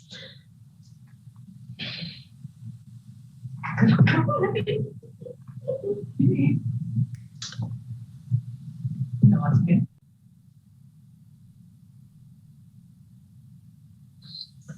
Well, good morning, everyone. And I'm really very delighted to be able to talk to you all this morning. And I'm going to focus a little on this, the title of the sessions today, which I've highlighted one of the words there, which stood out to me when I saw the theme for this webinar, which is how to better harness the potential of technology in learning mathematics. As you can see from my biography, I've been working in mathematics education for quite a number of years, and I've been working with technology for all of that time. I will say a little bit about my background in a moment, but this word better is very important to me because as the years have gone by and more technologies have arrived in front of us in the classroom, in our lives, it becomes so much more difficult to make the choices about which technologies to use, both for general teaching, but also for specifically for teaching mathematics. So the word better we will keep coming back to throughout the talk. So what I'd like to do is I'd like to just start by stepping back a little from the exact topic here and just to reflect a little on the purposes of mathematics education in school today. I mean, in 2021, where we have all gone through a year we did not expect to. Yes. Can you please set your presentations into presentations mode? Because I can. Let me just, sorry, I am on.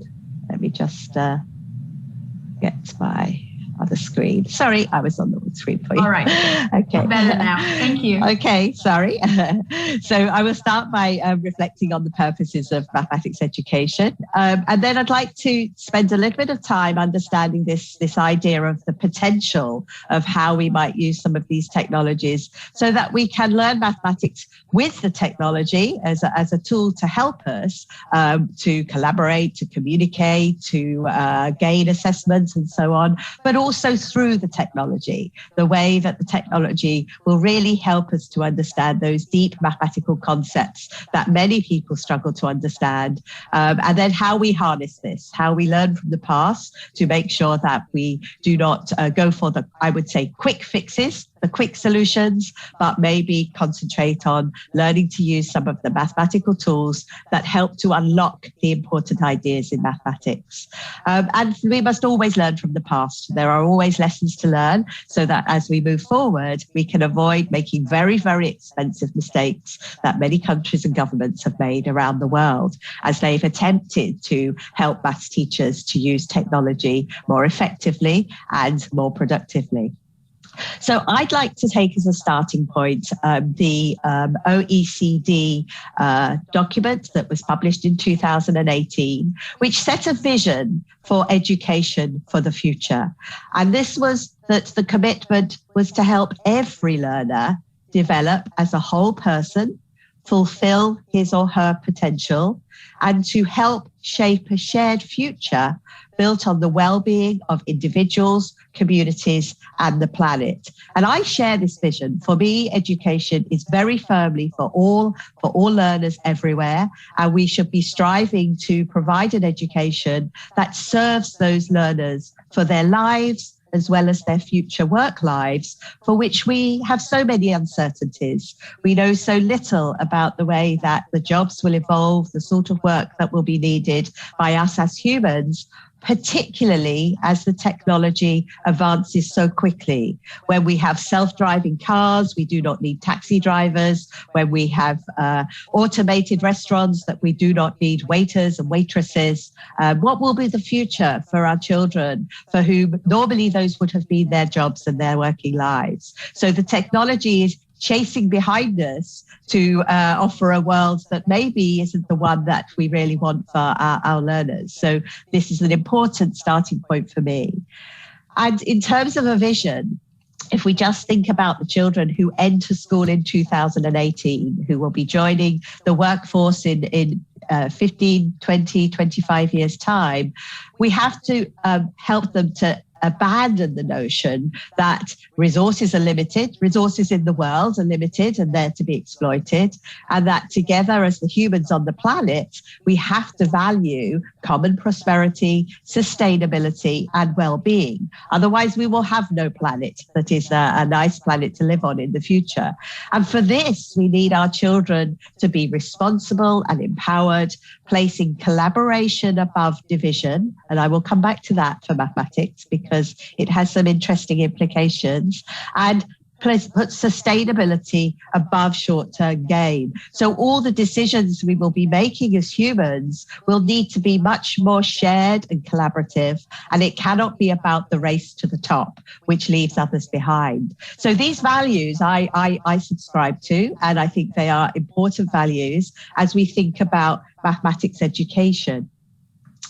So if we think about that perspective and we think about the mathematics education that we offer in our countries around the world, we do have two challenges really, because on the one hand, we want for our individual learners, their mathematics learning to be personalized, relevant, purposeful, social, involve others, not to be a lone subject, and for their learning to be recognized in the right sort of way.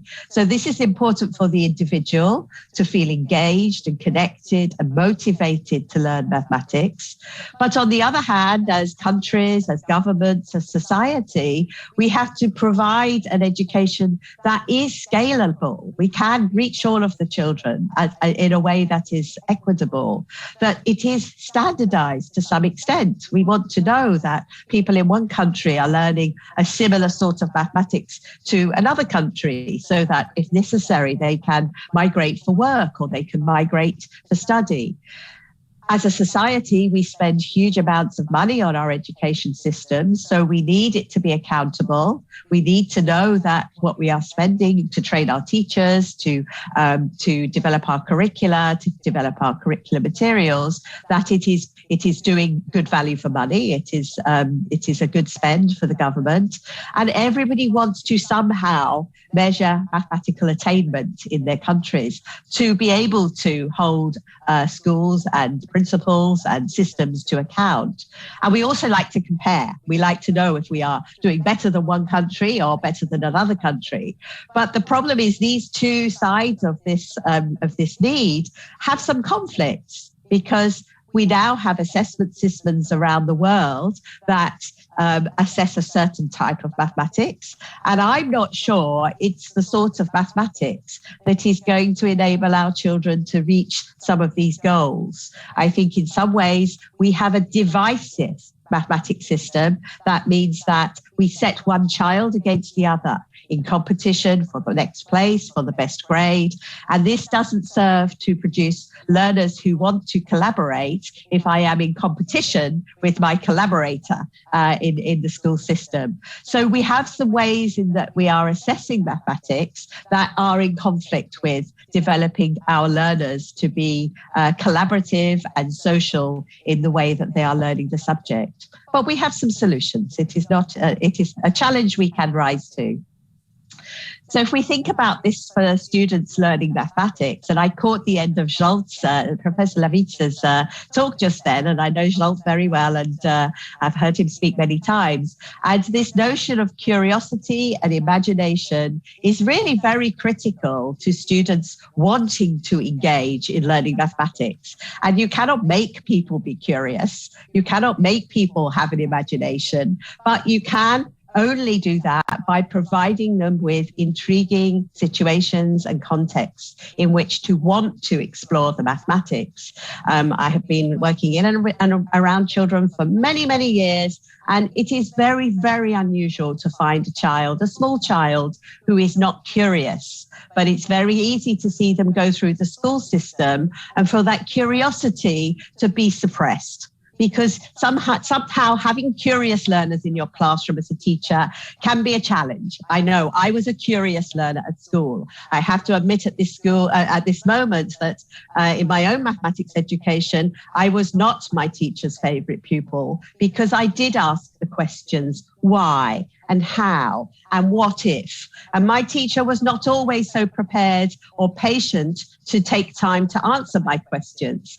So I often wonder the children who are curious are often suppressed a little, and in the end, they stop being curious because nobody is listening to their questions. So teachers have to have a special mindset to allow space for children to be curious, to be able to use their imagination, to become resilient, and I will come back to that, and to have self-regulation, to really understand about their own learning, how they learn best, and how sometimes we have to learn in ways that maybe doesn't suit us personally, but it is of benefit to the class or to society more broadly.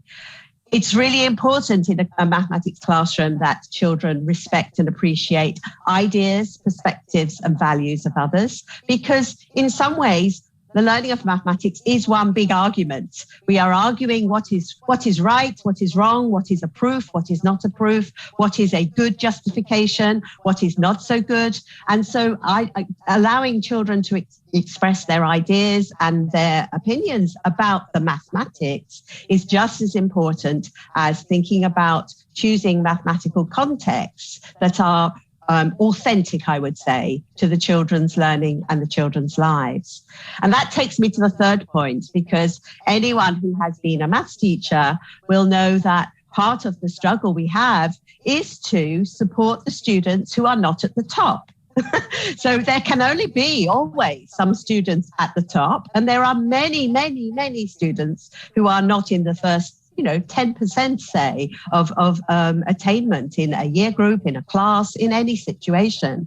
So for those other students, we have to help them to build resilience, to be able to cope with the fact that they will not always get the place in the top group or in the top class. They will not always be successful, but in my view, we never stop learning mathematics through our lives. So for learning mathematics, resilience is crucial because every day we will face new challenges. And I think the amount of mathematics that the general public has learned over the last year in having to be able to read and make sense of statistics, what we mean by rates of disease transmission, all of these quite complex mathematical constructs have all been examples where populations around the world have learnt a lot of new mathematical ideas in the face of the adversity that the pandemic has brought us.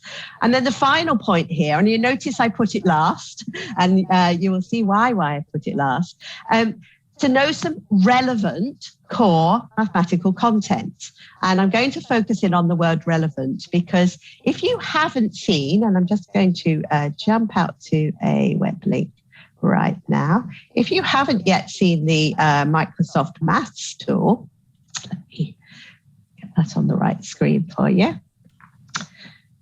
If this is a tool you haven't seen yet, it really will make you see how so much of the maths we teach now in school is already completely solvable by computers in a very quick and easy way. So let me take a very simple example, the sort that many students in school, I'm sure, will be solving in their classwork. If I type in 4x plus 6 equals 32, and I ask Microsoft Math Solver to solve it in far less time than most of us can do. This is a very simple problem. I could be much more complex. I have 3 different ways of expressing the solution. I even have a graphical solution. I have other content in terms of videos and concepts that might enable me to learn that more, and a whole load of other things from the World Wide Web. So if I can so simply solve any sort of problem that most children will meet in school mathematics, what content is it now valid for me to teach?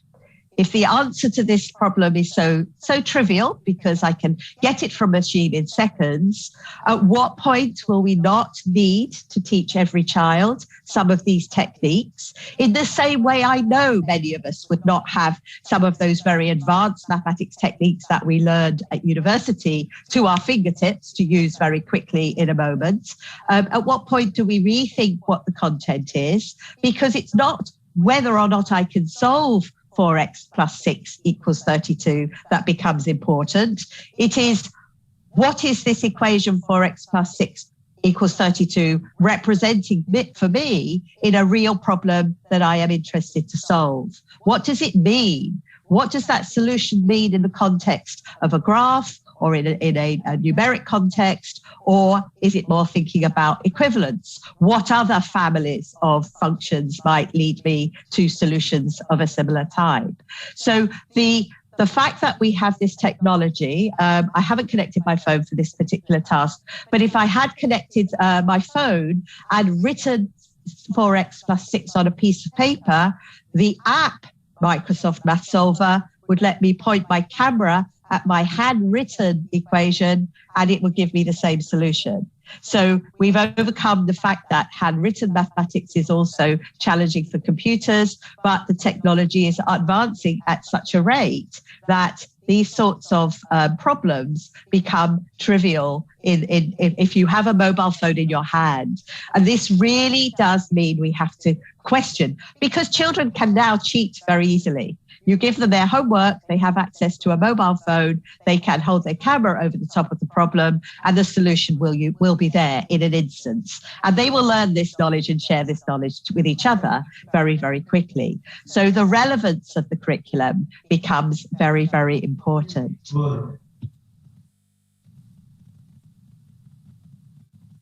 So moving on, what I'd like to do is to talk a little bit about the potential for technology as I see it. So one purpose there is it will solve maths for you. You don't need to know the maths because the technology will do that very, very quickly for you.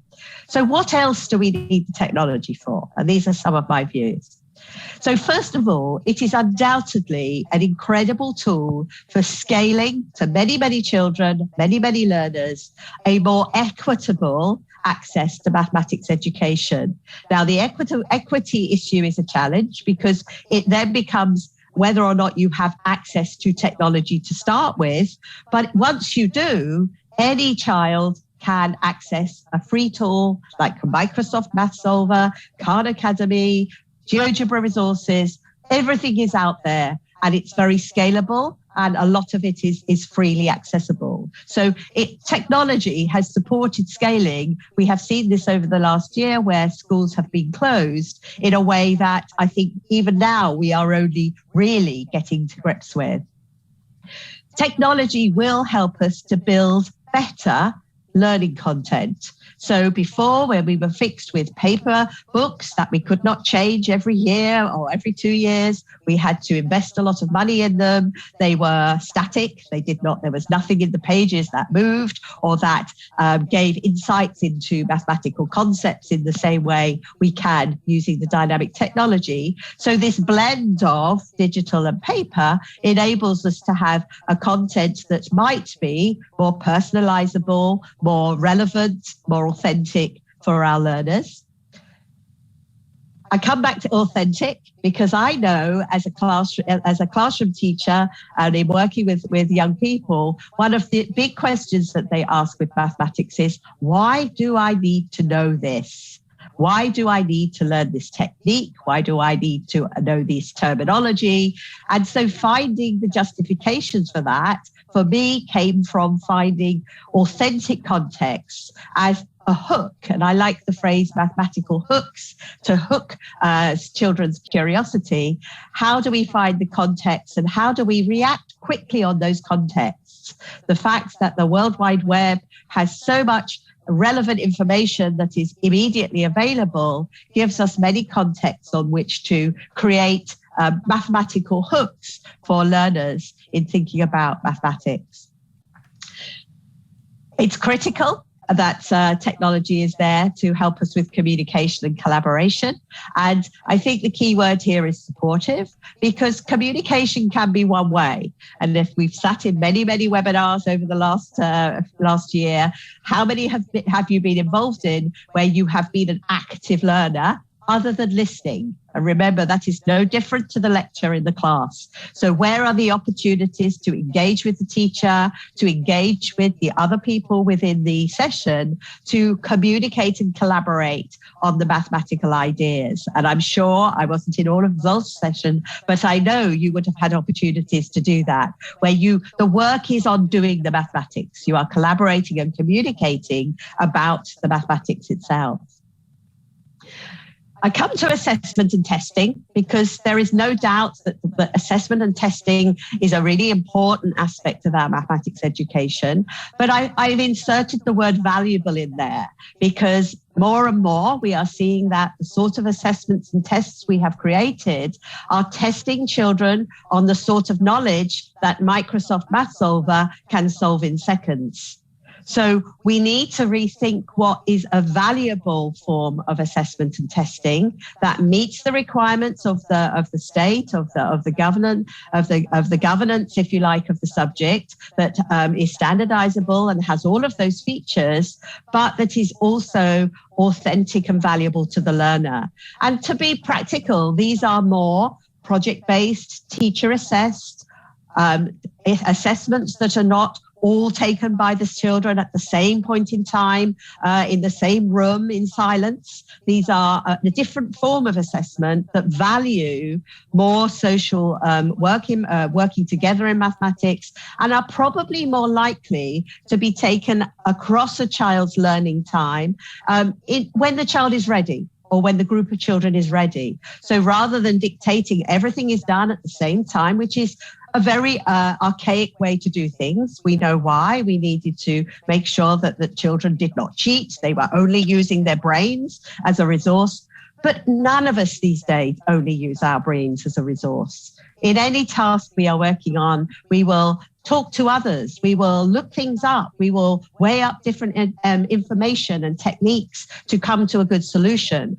So this, for me, is not authentic to the world that we live in. And as we move forward on our assessment system, I think because the technology helps us, we will be able to check in on what children know in mathematics, probably more regularly, but in smaller bites of understanding. So what are the really important concepts? Teaching understanding aspects of working with fractions, say. We know this will not leave the maths curriculum, but the type of assessment you might do might be progressive. There might be some things you learn about fractions in the primary school that you do some assessment around. Later on, it becomes more difficult. We are working with algebra, with variables. There would be a different form of assessment, and it would not necessarily be a timed written test. For me, technology is really about stimulating interest in mathematics and providing opportunities for students to really get hooked, to want to engage with and learn mathematical ideas. And I like the approach of intriguing, exploratory mathematical environments. These are essentially mathematical models that you have created that stimulate that curiosity and provide a very tangible context to get underneath the key mathematical ideas and constructs. So I think the best thing to do is for me to give you an example. And at this time, I am going to switch my technology. So I am going to stop sharing that particular screen. And hopefully I have my visualizer. And I think I have one.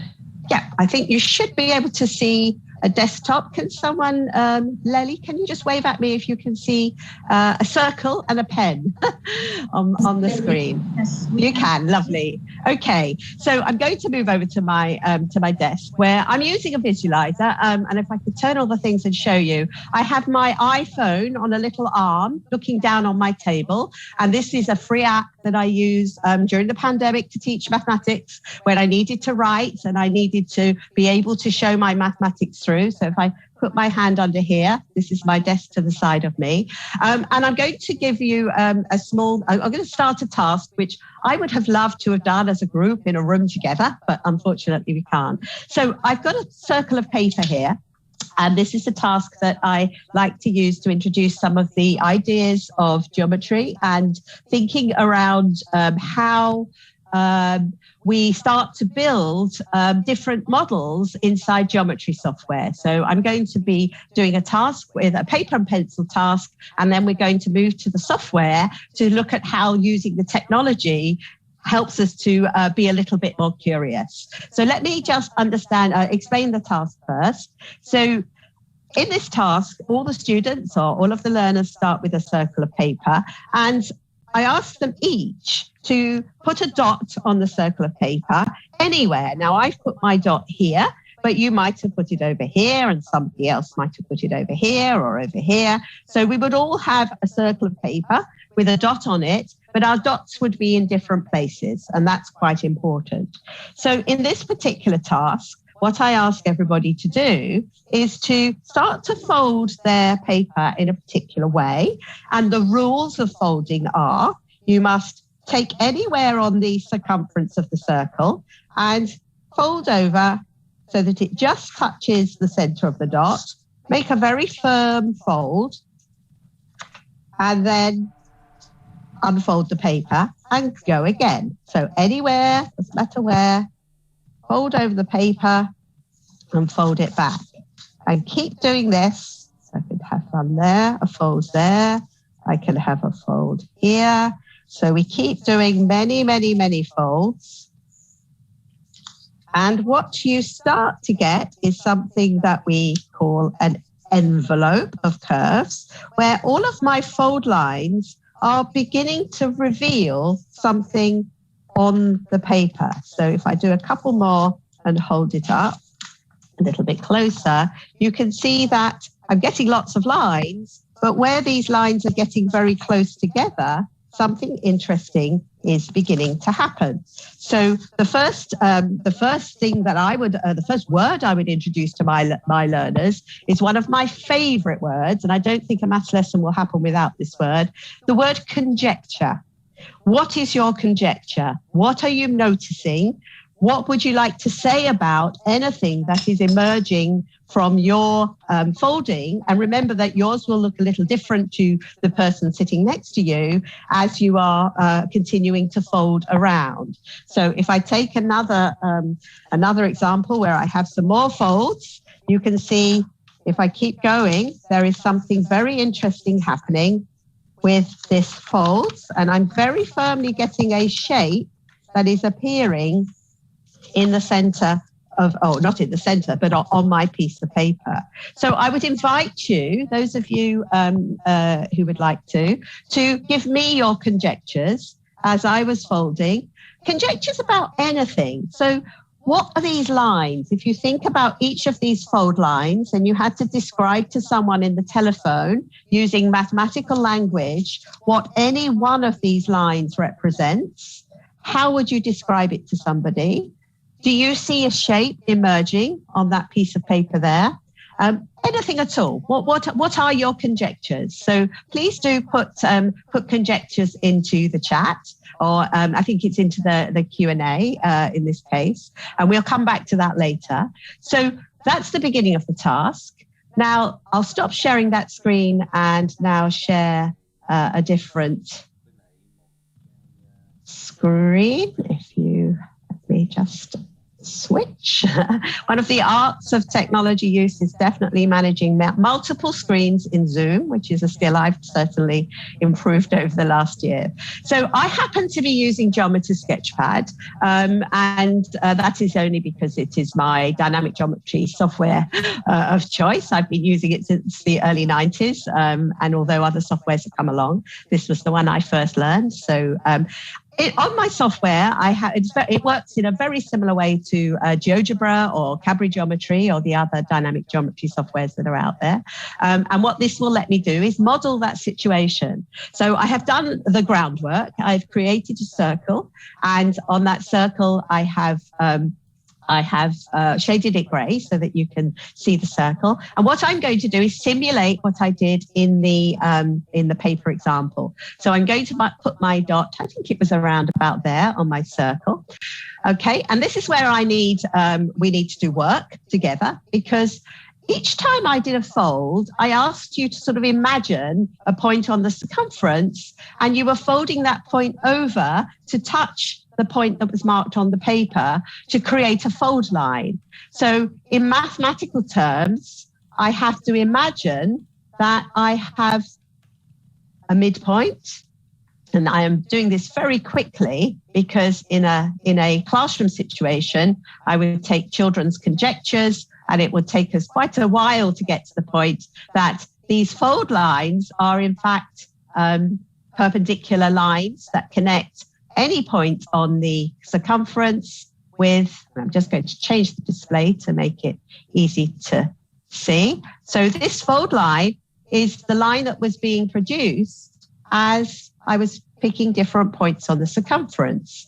So you can see now, one advantage of the dynamic software is I've made a model of what I was doing, and all of these fold lines appeared on the page when as I folded round. Now, in the software, it happens very quickly, but I am not seeing them all. So I can use a feature of the software to construct, oops, let me just make sure I have, to trace that line. So as I move my point now, I can see many, many of my fold lines appearing much more quickly than I could fold them. And you can see much more clearly that there is definitely something interesting that is appearing here. And as I go further round, I hope those conjectures are coming in thick and fast, because if you know some advanced mathematics, you may know the name of this particular shape that is emerging here. You also might know the name of the dot that I put on the page to start with, but what we get is the most beautiful construction of, I'll give it to you, an ellipse. Now, I have one ellipse. The person sitting next to me would have a different looking ellipse, and the person sitting the other side, ellipse would be different again, because that first dot is an important variable within the construction. So just to take the software one step further, I'm going to erase those traces, and I'm going to stop tracing for now, because I want to show the real power of the software. As I was dragging that point around the circumference of the circle, I was actually constructing the locus of that perpendicular line. And what I can ask the software to do is to construct the locus of this dotted line as this point moves around this circle. And when I do that, I get the magic of all of those construction lines all at once. Now, by doing it this way, I have another thing I can change. Because I've built a construction, I can now see what happens when I move my original point to a different place. So what do we think will happen when I move this point closer to the center of the original circle? So it's taking a little bit of processing power for my computer here to stay up to date with me. Let me just click away and do that again. So as I move near to the center, something will happen.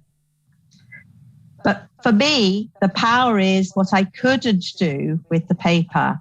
What if I move that point off the circle completely? I wouldn't have been able to do this with my paper folding, and we get this amazing phenomena, which is a rectangular hyperbola, which is part of the family of curves linked with the ellipse. And I have certainly created an opportunity for students at a more advanced level to explore the mathematics of this particular scenario. So I realize my time is coming to a close. So just to go back to my slides to finish off.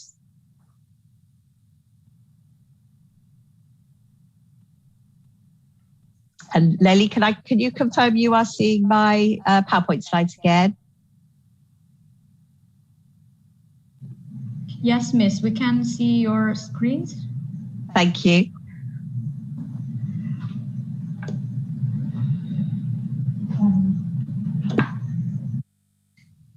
So this idea of mathematical hooks, and there are many of them, that is just one, is that they do offer some authentic context. We had a real situation that we were working on something together, and through that we were using it to unpick the mathematics. There were many words to use in those conjectures that would encourage students to really understand their meaning. Circumference, point, center, perpendicular line, midpoint. These were all the words that we would have been describing, and I as teacher would have been introducing to help students to gain some geometrical understanding about circles, even at the age where they do not need to know what an ellipse is. I don't know many curricula that have the ellipse as a topic of study. So these amazing phenomena in mathematics, if you like, can be revealed to students in a way that shows them the aesthetic value as well as the potential for learning mathematics. I think intrigue is important, that notion of what happens if, or what if I change this. The idea of variance and invariance, what changes, what stays the same, are key ideas. Creative scenarios are really important. And also the challenge must be unsolved for the students. It is very demotivating to be always presented with things where the solutions are already known. So the idea that the students are on a journey that is to reveal or uncover the mathematical concepts is a very important part of a good mathematical hook. So a couple of points and then I will finish. We have learned from the past just how challenging it is to introduce mathematical technologies, particularly the dynamic type, as you've just seen, into classrooms around the world. We know that it is best done with supportive, collaborative professional development, coaching, learning communities, lesson studies. The format doesn't matter, but it matters that teachers work together to learn to use the technology, to learn to design the tasks, and to learn to use those tasks in the classroom takes a substantial amount of time. And I mean years, not months, and certainly not weeks and days. And that actually teachers are or can be really supported to design those valuable resources, the ones that are going to stimulate the mathematics in collaboration with the researchers, the technology companies, that collaboration is key. And that where things go wrong, where it is less successful, often the materials don't align with the curriculum in some way, or the exams, or the prevailing practices. People think it's too easy. I meet these people everywhere. They see the magic of the technology and they think a teacher can just use it like that. And the reality is it takes time. And unfortunately, top-down initiatives which just tell teachers what they should be doing or how they should be doing it, when it comes to technology, it has not been so simple because of the time and professional learning that is needed. So in thinking about how things move forward anywhere in the world, these are important ideas to have in mind. And this is the same everywhere. So I just took 3 examples from the literature, one from Mexico in the primary school, one from New Zealand in the secondary school, one from Canada in undergraduate education. These seem to be fairly universal factors teachers in that the professional development is key. We need to help build confidence first to help teachers to, as Zsolt said, take a risk, be brave, and have the support to be brave. And then ultimately try and come together as groups of teachers so that we are not just the lone person who is really trying to move the use of technology forward, so that we really can harness its potential for the benefit of not just the learners now, but the learners for the future. Thank you very much. Thank you, Dr. Wilson, for very wonderful and insightful presentations. Yeah, and now, ladies and gentlemen, we come to the questions and answer sessions. So I have actually resumed the questions from the Q&A. I will try to share screen so Dr. Wilson can see the questions. So the first questions. Okay, so the first question is, Dr. Allison, is there any step-by-step instructions of the math solver, the Microsoft Math Solver for the beginners? It seems difficult for the people who are not very familiar with this time technology. Thank you. Yes, that's a very, very good question. So the Microsoft Math Solver is actually one that I've only come across in the last few months. So it's very interesting that one of my PhD students came to me and said, Dr. Allison, have you seen this? It does everything. Why are we still teaching children maths? I'm not aware of any step-by-step instructions. I think the intention is that it is fairly, I would say, obvious that you type the problem into the line. I think the app is more intuitive because you would just take paper and pencil maths. How we use it in teaching is a completely different matter, because on the one hand, you see this as a negative, something that is going to be, excuse me,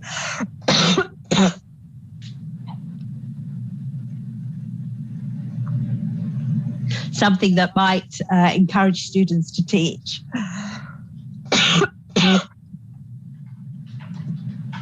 On the other, no, sorry, I've got 1 minute. I need to catch my voice is leaving me. 1 second. All right. So in line with that, Dr. Wilson, sometimes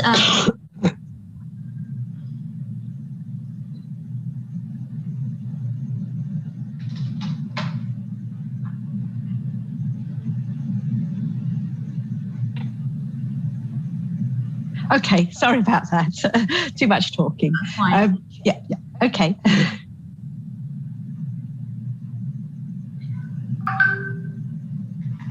So yes, one of the problems with something like Microsoft Math Solver, we saw it when we had early called CAS software, computer algebra software, a few years ago, is you had to learn the syntax. You actually had the skills changed. You had to learn how to write what was paper and pencil mathematics in as one line of text to know what it is you want to solve. So there is definitely some support needed in learning how to use Microsoft Math Solver in a way that is useful to you. So obviously putting in a trivial calculation is straightforward, but when it comes to more advanced mathematics, particularly, for example, calculus or trigonometry, writing one line that would represent the solution still needs you to have a mathematical model. So the skills become different. The skills become how to present the mathematics to the machine in a way that is going to give you a solution that makes sense. So even Microsoft Math Solver would need professional development and learning for teachers to learn how to use it and make the most of it in their work or in their teaching. Thank you so much for the answers. And for the next questions, I would like to invite Ms. Virastuti for sharing and asking directly to Dr. Wilson. Ms. Virastuti, can you start to asking directly to Dr. Wilson? Hello. So she's actually impressed with the comparing individuals versus sociable learning. So while we are waiting for Ms. Firasati to directly ask questions to you, Dr. Wilson. So she asked about which one is actually more important, individual learning or pursuing good results in the standardized test. Because as we know, some schools is in Indonesia, last time we have actually the standardized test that every schools actually are eager to make their students are successful in the standardized test instead of making students are successful in their individual learning. So which one is actually more important, Dr. Wilson, according to you? I think this is the critical question. And my personal view is that the current standardized tests go against really supporting the individual learners. So at the moment, these two things do not work together. And in my view, it makes it very difficult for teachers everywhere in the world right now to open the opportunities for students to do more productive, collaborative work of the type we've looked at, because there is such a huge pressure on them to help the students to do as well as possible in the standardized tests. So for now, the teachers who can go add the extra 10% in their teaching and find time to give students these sorts of opportunities, it is a risk, it is a challenge, because you only have a limited amount of time with the students. And I would be in the same position if I was currently teaching. My priority would be that my students did well, but I would try to adapt my teaching to find some time in the curriculum to show or to bring in some of these ideas. Maybe 5 minutes, 10 minutes in a lesson.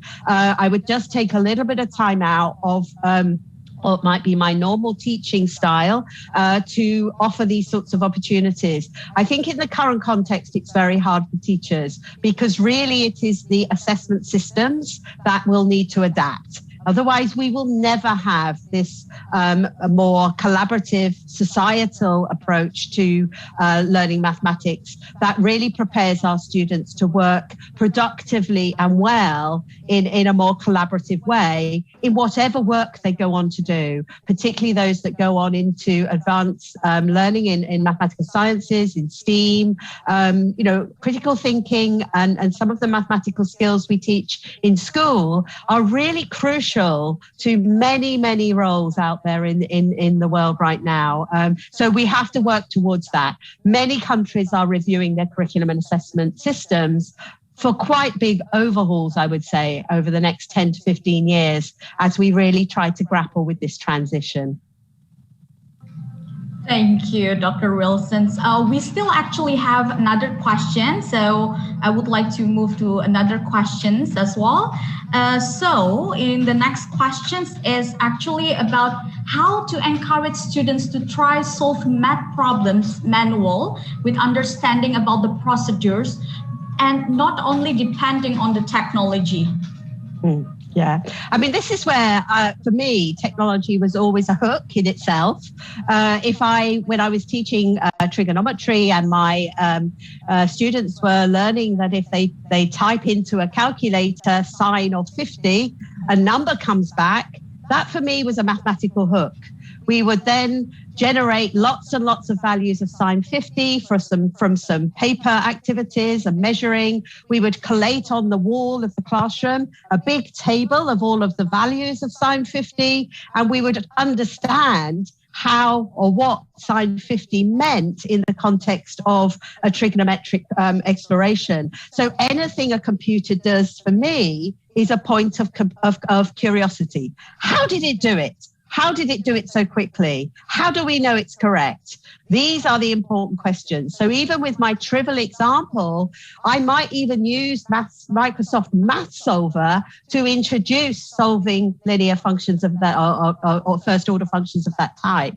So I think it is a little in the mindset of the teacher, almost to say to the students, that this is all possible, this technology is there, this is what it does, but how is it working? A human has programmed that technology. That is the most critical thing here. This technology didn't appear from outer space. We made it as humans. And I want my students to know that if they study mathematics and they learn how mathematics relates to many, many areas of our lives, they will have the knowledge and skills to build such technologies.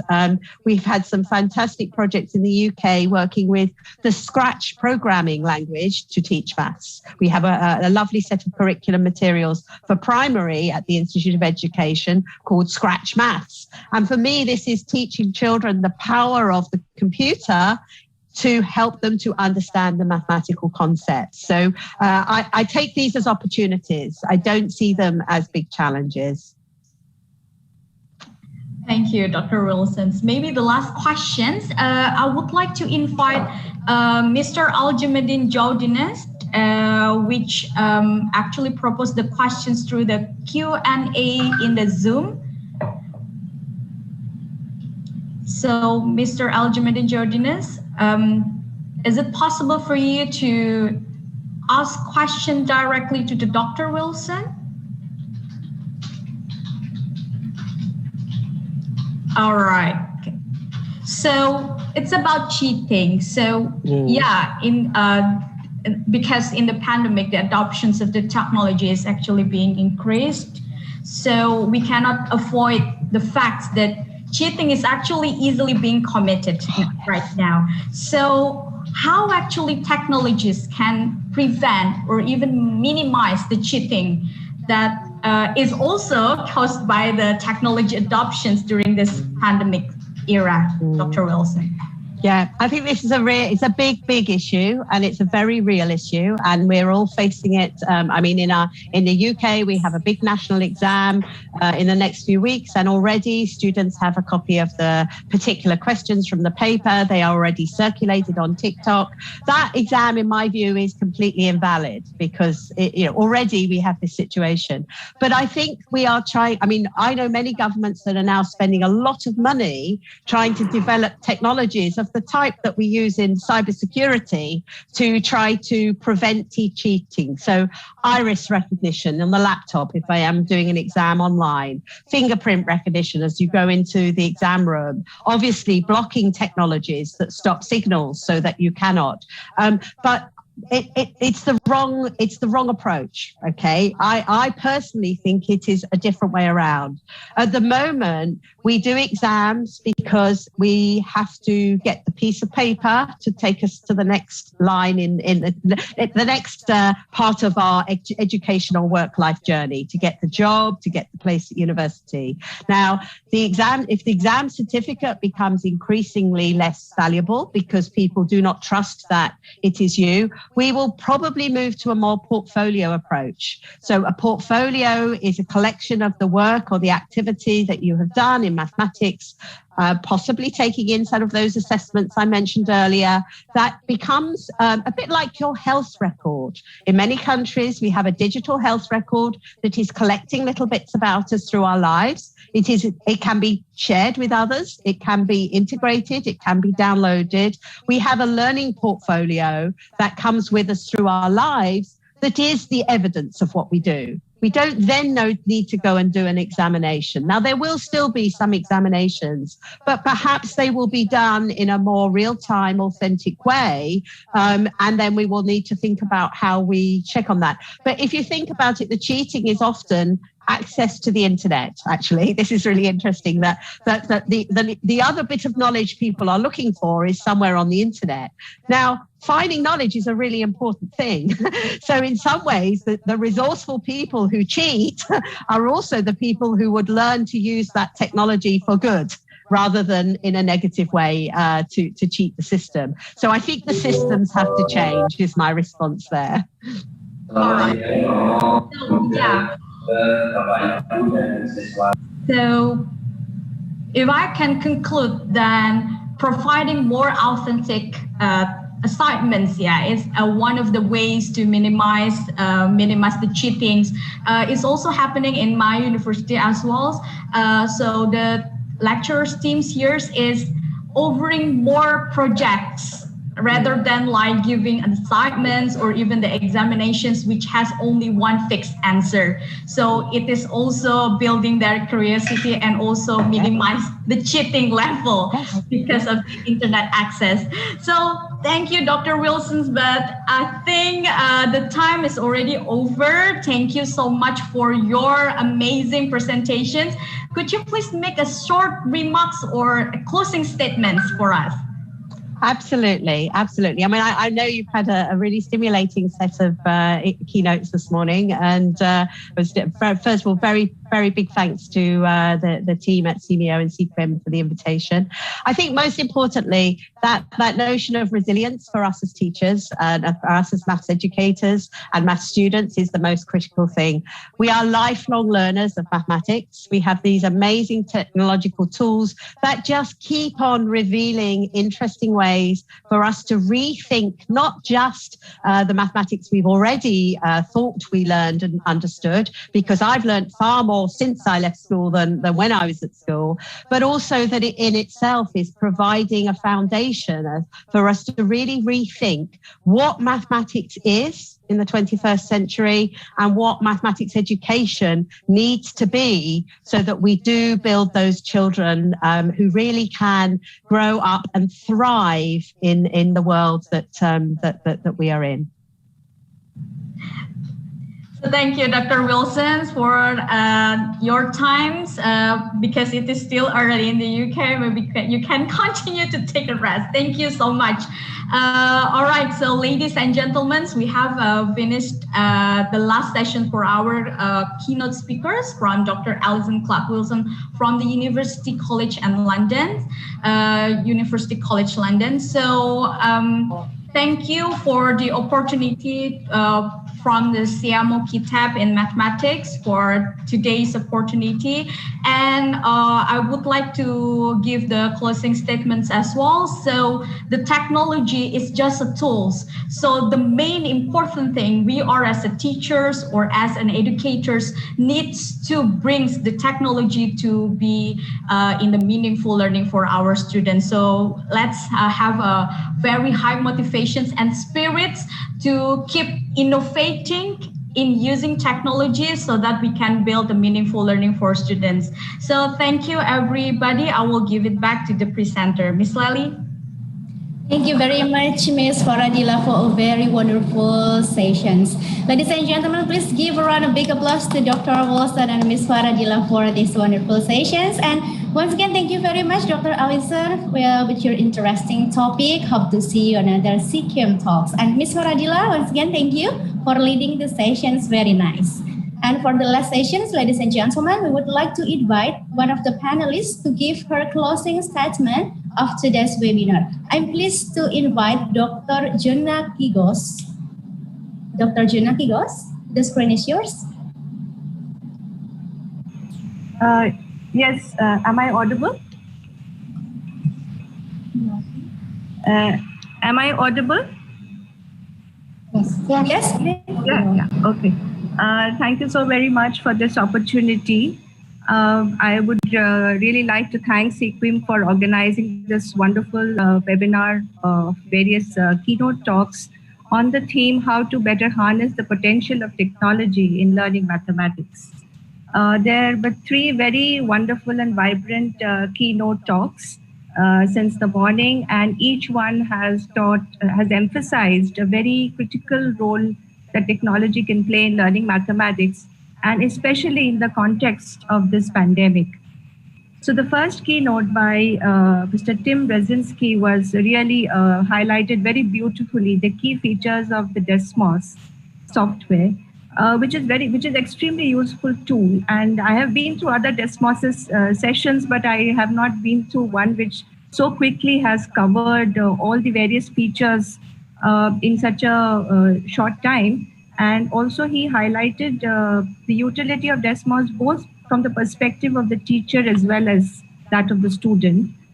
He highlighted various specific features such as the marble slides, and also showed some very interesting activities. The session was so hands-on that in a short time, I think the participants were able to sort of get at least the basic features of how to use the tool. So thank you for that. The second keynote by Professor Zsolt Lavica of the Linz Center for Education, Linz, Austria, highlighted a wide range of research activities and projects which are conducted at their center. It was such a eye-opening session. Though, first of all, in fact, in my country also, there is a lot of talk about the STEM activities, and which is now integrating arts is now being referred to as the STEAM. So there were some beautiful examples of GeoGebra classroom resources. He focused on various research initiatives and which are taken up by different research scholars of the institution. He talked about how GeoGebra could be used in a wide range of devices. And he, of course, took us through the presentation. We also touched upon very important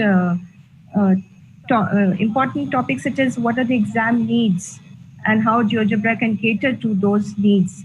So he also highlighted the scientific calculator, the CAS calculator, the 3D aspect, the GeoGebra suite, and so on.